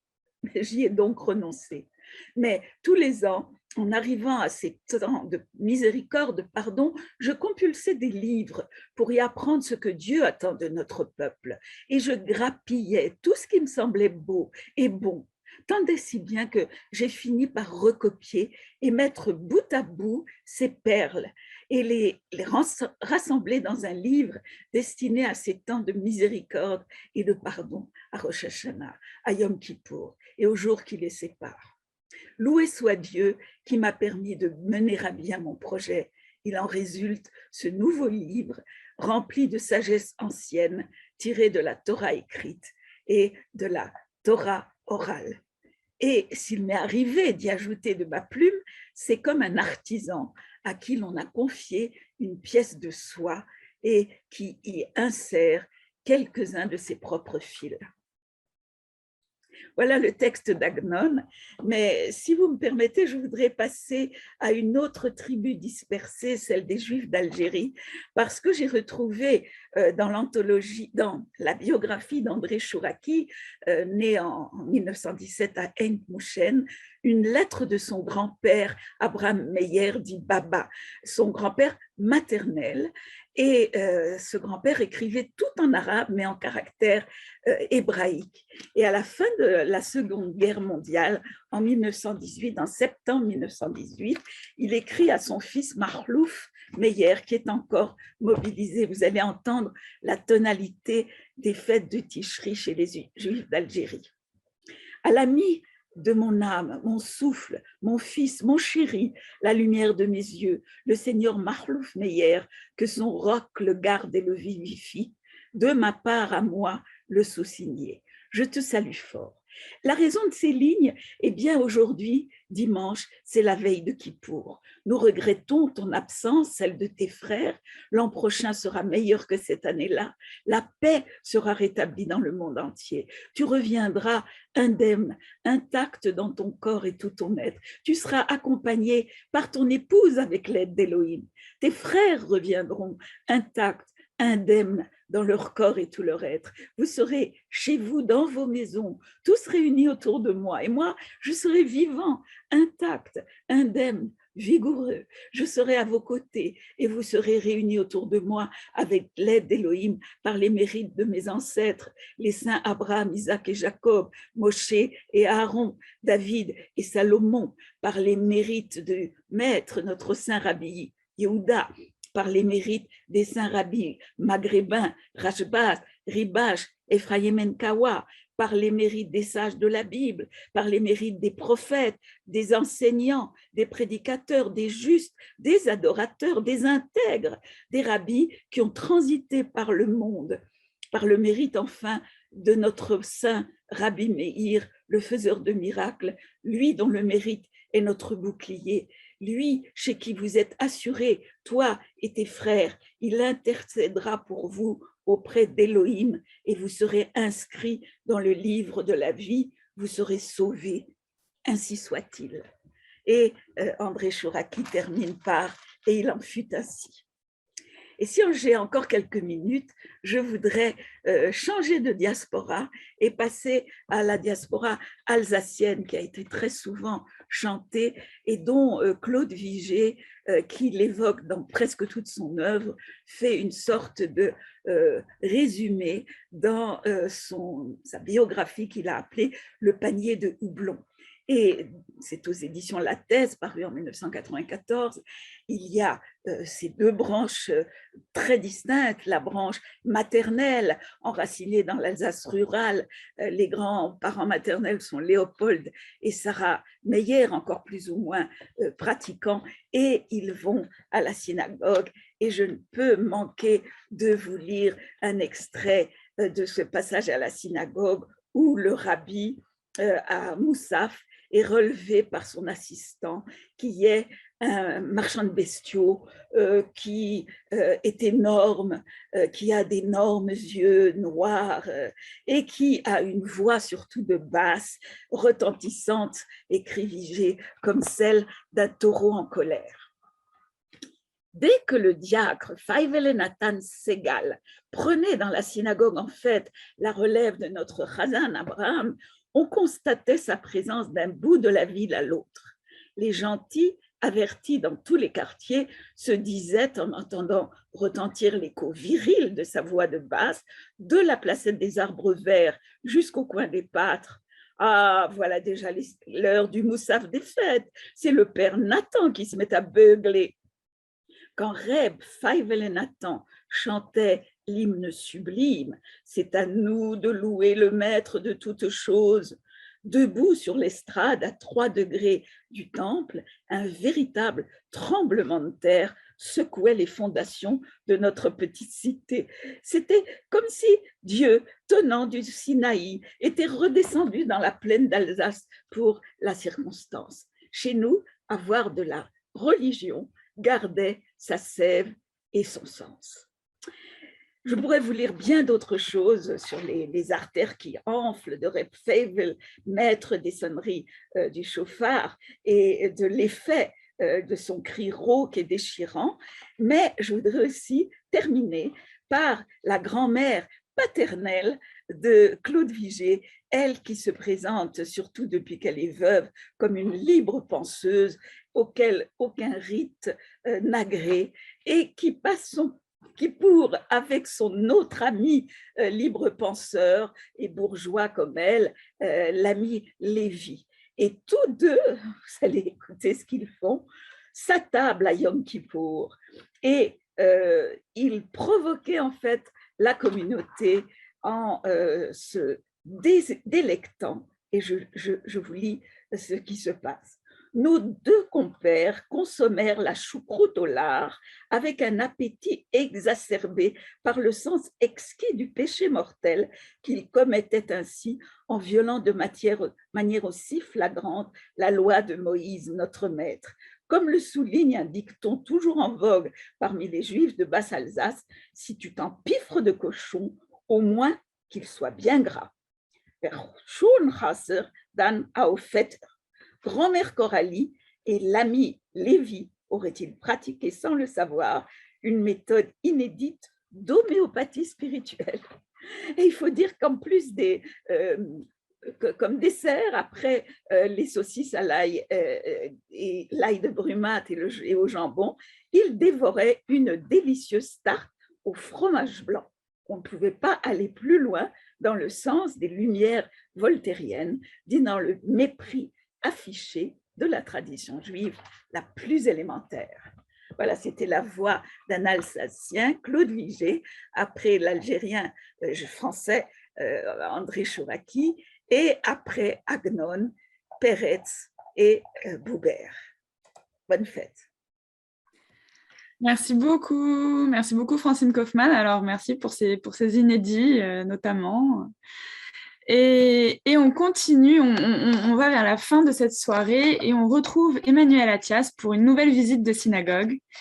Emmanuel, je vous laisse la parole donc pour une nouvelle visite à distance. Et cette fois-ci, on va à Budapest. Alors, merci beaucoup. Je crois avoir trouvé le mode pour faire affichage grand écran. Vous me dites si ça marche. A priori, je pense que c'est bon. Voilà, donc, dans le cadre d'une découverte un petit peu du patrimoine juif européen, on change d'époque, on change de taille, on change de rythme et de lieu. Je vous emmène à Budapest. Donc, après avoir découvert une petite synagogue intimiste du sud français, de Provence, de Rive-Contadin, eh bien, on va voir du côté de l'Europe de l'Est la plus imposante synagogue d'Europe, la deuxième plus grande du monde, derrière le Temple Emmanuel de New York, et une synagogue qui est marquée par le gigantisme, qui est marquée par un style architectural qui a fait florès dans la seconde moitié du 19e siècle également, et une synagogue qui a pas mal de particularités du point de vue tant de sa structure que de son orientation cultuelle. Alors, on va le voir ensemble tout de suite. Donc, j'ai intitulé cela la politique du gigantisme. La Dohani a été bâtie en 1859, enfin, du moins a été terminée au terme de plusieurs années de construction en 1859, donc on est au début de la seconde moitié du 19e siècle. Elle se trouve dans le quartier de Erzsébetváros à Budapest, la capitale de la Hongrie, et elle impressionne par ses dimensions. Elle n'a pas de vis-à-vis, ce qui est le propre même de ces grandes constructions d'Europe de l'Est et auxquelles n'ont pas eu le droit, par exemple, les grandes synagogues qui lui sont contemporaines à Paris. Si on regarde, par exemple, la grande synagogue de la Victoire ou la synagogue des Tournelles, ce sont des synagogues cathédrales, donc de très grande dimension, avec des nefs particulièrement imposantes, mais qui ont systématiquement des façades enserrées dans une ruelle, de sorte à ce qu'on ne puisse pas les voir de loin et à ce qu'elles ne fassent pas obstruction à la vue des grands édifices chrétiens qui leur sont généralement mitoyens. En Hongrie, c'est tout le contraire. Les Juifs bénéficient, dans la seconde moitié du 19e siècle, eh bien de tout ce qui va avec l'émancipation dont ils ont bénéficié quelques décennies plus tôt, et ils entendent le montrer. Alors, ces synagogues sont traditionnellement construites par des architectes chrétiens, pas toutes, mais la plupart. Ici, nous avons affaire à une réalisation de Ludwig Förster, qui est un Autrichien d'origine allemande, qui est à l'origine de plusieurs grandes bâtisses à travers l'Empire d'Autriche-Hongrie. Alors, sa plus connue, c'est la Dohani, donc la grande synagogue de Budapest, qui aujourd'hui encore est de rite néologue. Donc, c'est une des variantes de la réforme qui a lieu en Europe de l'Est au XIXe siècle et qui peut être assimilée à ce qu'on appelle le courant conservative aux États-Unis. Ce même architecte, on lui doit également le Leopoldstädter Tempel, bâti l'année précédente à Vienne, mais qui malheureusement n'est plus visible et dont je produis ici 3 anciennes représentations iconographiques parce que le bâtiment a malheureusement été victime des atrocités nazies en 1838 lors de la nuit de cristal. Et puis une troisième synagogue, également due à ce même architecte Ludwig Förster, à Miskolc, également en Hongrie, et qui peut être visitée. Alors, on repérera systématiquement dans ces trois structures une forte influence mauresque, ou qu'on appelle également byzantino-mauresque, en raison de formes arabesques, mais également d'ouvertures lumineuses qui s'apparentent davantage au style byzantin, c'est-à-dire avec des fenêtres cintrées, mais des formes sinon caractéristiques de ce que l'on pourrait voir dans le sud de l'Espagne, notamment à l'Alhambra, c'est-à-dire des dômes et également des petites tourelles à bulbes, des arcs outrepassés dans l'intérieur de la structure elle-même, hein, ces arcs en fer à cheval, et puis des portes cintrées qui sont caractéristiques de ce style qui fait florès dans les années 1850 en Hongrie, et puis qui vont gagner progressivement le reste de l'Europe, comme par exemple à Besançon, quelques décennies plus tard, où nous avons le plus bel exemple d'art mauresque pour une synagogue et qui nous est donné à voir en Europe occidentale.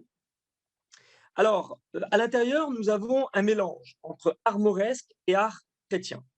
Du point de vue de la structure, nous avons affaire donc à un étagement plutôt de type cathédrale, avec une nef et des collatéraux séparés par des piliers centraux. Donc, on est sur une copie de ce qui se fait dans le monde catholique de la même époque, avec des formes rappelant et des couleurs rappelant le climat chaud de l'Andalousie au niveau des arcatures et puis des plafonds. Mais nous avons un plan basilical, donc à nouveau un aménagement qui rappelle le monde chrétien, avec une théba au fond de la nef et non au centre. Alors la théba, c'est l'estrade liturgique, donc elle est collée vers l'Arche Sainte et non au centre, conformément à des préceptes alariques auxquels je faisais allusion dans le PowerPoint précédent concernant le cas comtadin. Une riche décoration intérieure, une profusion donc, qui rappelle également ce que l'on voit en Andalousie. Et puis, encore un peu de monde chrétien avec les deux chaires latérales et l'orgue derrière l'Arche Sainte. Donc, vous voyez vraiment, hein, j'ai chaque fois fait alterner un élément qui rappelle le monde musulman, le monde mauresque, et puis un élément chrétien, ce qui montre qu'on est vraiment dans un entre-deux. On est dans cette volonté bien, à la fois de s'intégrer, mais plus complètement. Ça n'est pas comme à la fin du XVIIIe siècle, où toutes les synagogues, on en veut pour preuve Carpentras, Cavaillon, mais également tout à l'heure, Madame Kaufmann faisait référence à la tradition alsacienne. Alors on pourra penser par exemple à la synagogue de Mutig, en Alsace, qui est aussi de période révolutionnaire, ou la synagogue de Nancy, ou encore la synagogue de Lunéville. Autant de synagogues de type révolutionnaire qui véritablement veulent se départir de toute tradition juive, ne veulent surtout pas rappeler les origines sémitiques pour permettre à leurs fidèles de s'intégrer pleinement à l'environnement chrétien qui les entoure. Ça, c'est début 18e, début 19e siècle. Dans la seconde moitié du 19e, on a un tournant majeur qui s'opère. Le caractère mauresque des architectures est de plus en plus important, de plus en plus fréquent. Alors, selon les historiens de l'art, il est dû à plusieurs phénomènes.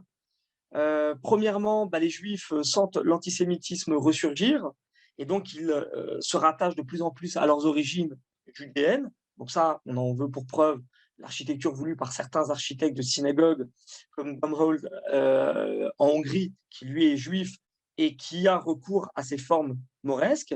Mais du côté des architectes chrétiens, c'est peut-être dû aux théories ethnico-raciales qui se font jour à partir des années 1850. Par exemple, chez Joseph Arthur de Gobineau, avec l'essai sur l'inégalité des races humaines publié en 1855, et qui suggère que les Juifs, en fait, ne sont pas intégrables, mais qu'ils sont des sémites qui devraient envisager un retour vers le lieu de leurs origines, et cela va se retrouver dans les formes que certains architectes chrétiens donnent aux structures synagogales de la seconde moitié du XIXe siècle. Cette structure, elle est marquée par le gigantisme, on l'a dit, un nombre de lustres impressionnant, des formes considérables. Je reviens un petit peu sur la nef.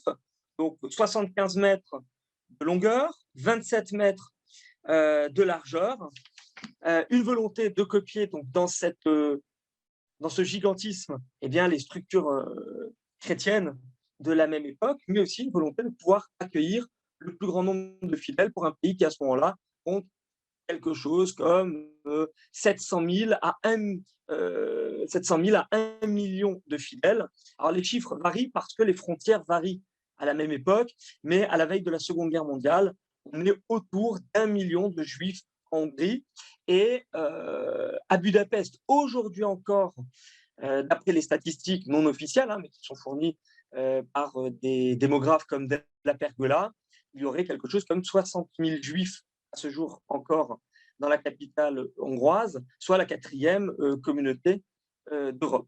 Donc finalement, une structure qui peut accueillir 3500 fidèles, ça ne paraît pas si impressionnant. Il faut savoir que dans le même quartier de Erzsébetváros, il y a 3-4 autres synagogues impressionnantes, pas de la même taille, mais qui peuvent accueillir à leur tour plusieurs centaines ou milliers de fidèles. On pensera notamment à la Rumbach, qui a été réinaugurée en grande pompe il y a quelques mois après une décennie de rénovation.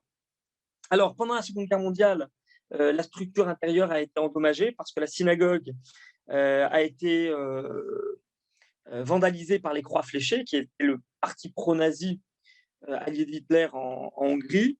Et puis ensuite, elle a été utilisée pendant les années de guerre pour abriter la radio allemande d'abord et ensuite a servi comme écurie. Cette synagogue n'a néanmoins pas été détruite. Donc, elle a pu être restaurée dans toute sa splendeur au lendemain de la Shoah.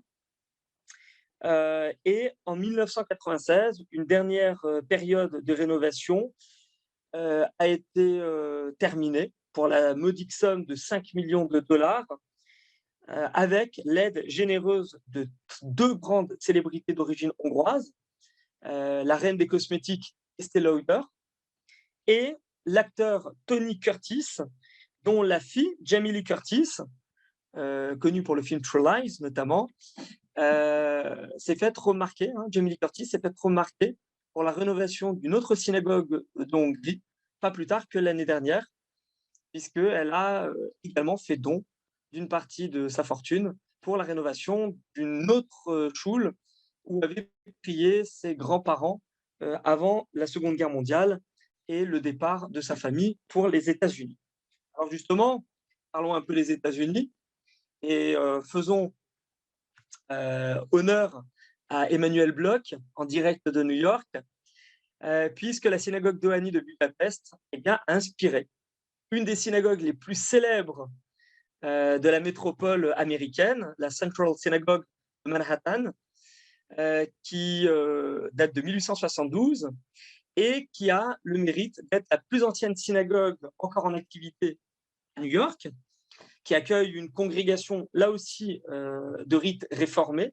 Donc, on retrouve cette néologie hongroise de Budapest et qui, dans ses formes, reprend véritablement les caractéristiques singulières de la Dohany, aussi bien le vitrail, qui n'est pas sans rappeler, si vous regardez le vitrail de la Central Synagogue, on le retrouve dans la synagogue de Miskolc, avec ses étoiles de David stylisées de façon mauresque, et puis ses tours à bulbes avec ses fenêtres cintrées. Donc vraiment, on a un petit joyau copié sur le modèle de la magnifique Dohany de Budapest.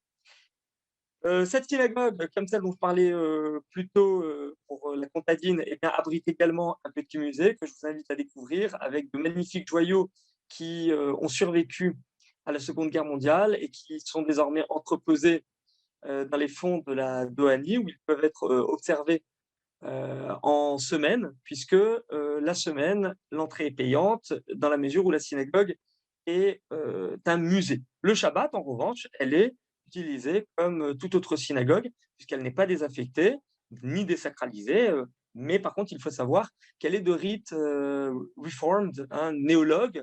Alors, juste pour expliquer très rapidement ce que c'est que la néologie, puisqu'on est aussi dans une ouverture, une volonté de montrer la pluralité des judaïsmes. La néologie, ce n'est pas le libéralisme comme on l'entend parfois, même si ça s'en rapproche. Vous aurez remarqué qu'il y avait des balcons, il y a 2 balcons d'ailleurs à la Dohani.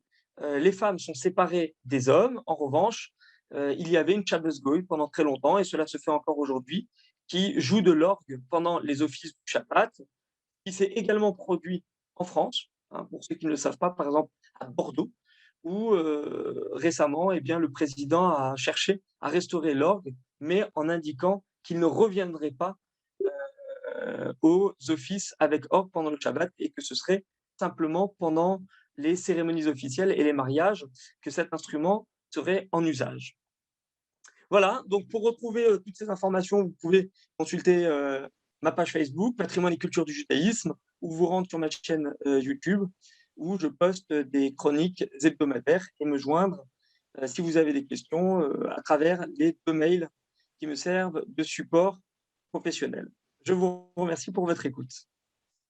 Merci beaucoup Emmanuel pour cette magnifique visite qui ne peut que nous donner envie d'aller prochainement à Budapest pour la visiter. Merci encore, et nous allons conclure cette soirée par un dernier chant qui est l'un des textes les plus en vogue aujourd'hui en Israël.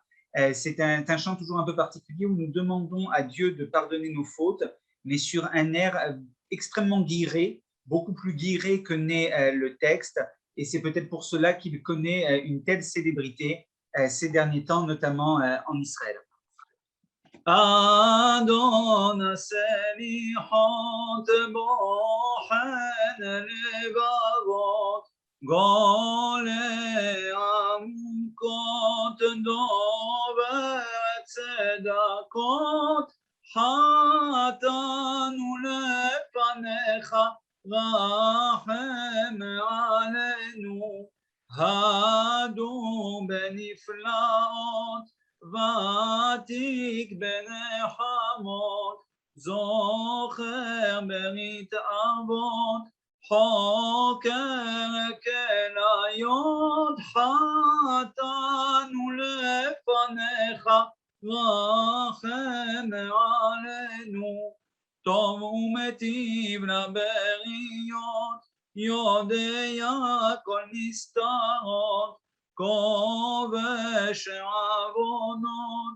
לובש צדקות, חטאנו לפניך, רחם עלינו, מלא זכיות, נורא תהילות, סולח עוונות, עונה בעת צרות, חטאנו לפניך, רחם עלינו, פועל ישועות, צופה עתידות, פורא הדורות, רוכב אהבות, שומע תפילות, תמים דעות, חטאנו לפניך, רחם עלינו. Merci beaucoup Ariel, merci à tous, merci à nos intervenants Emmanuel Bloch, Emmanuel Attias, Gaël Hana Serrero, Francine Kaufmann, Ariel Danan pour les chants ce soir, Ariel Danan avec qui nous avons animé cette soirée, merci beaucoup et Shana Tova à tous, et on se retrouve pour les prochaines fêtes ou le prochain Rosh Chodesh. Shana Tova et à bientôt.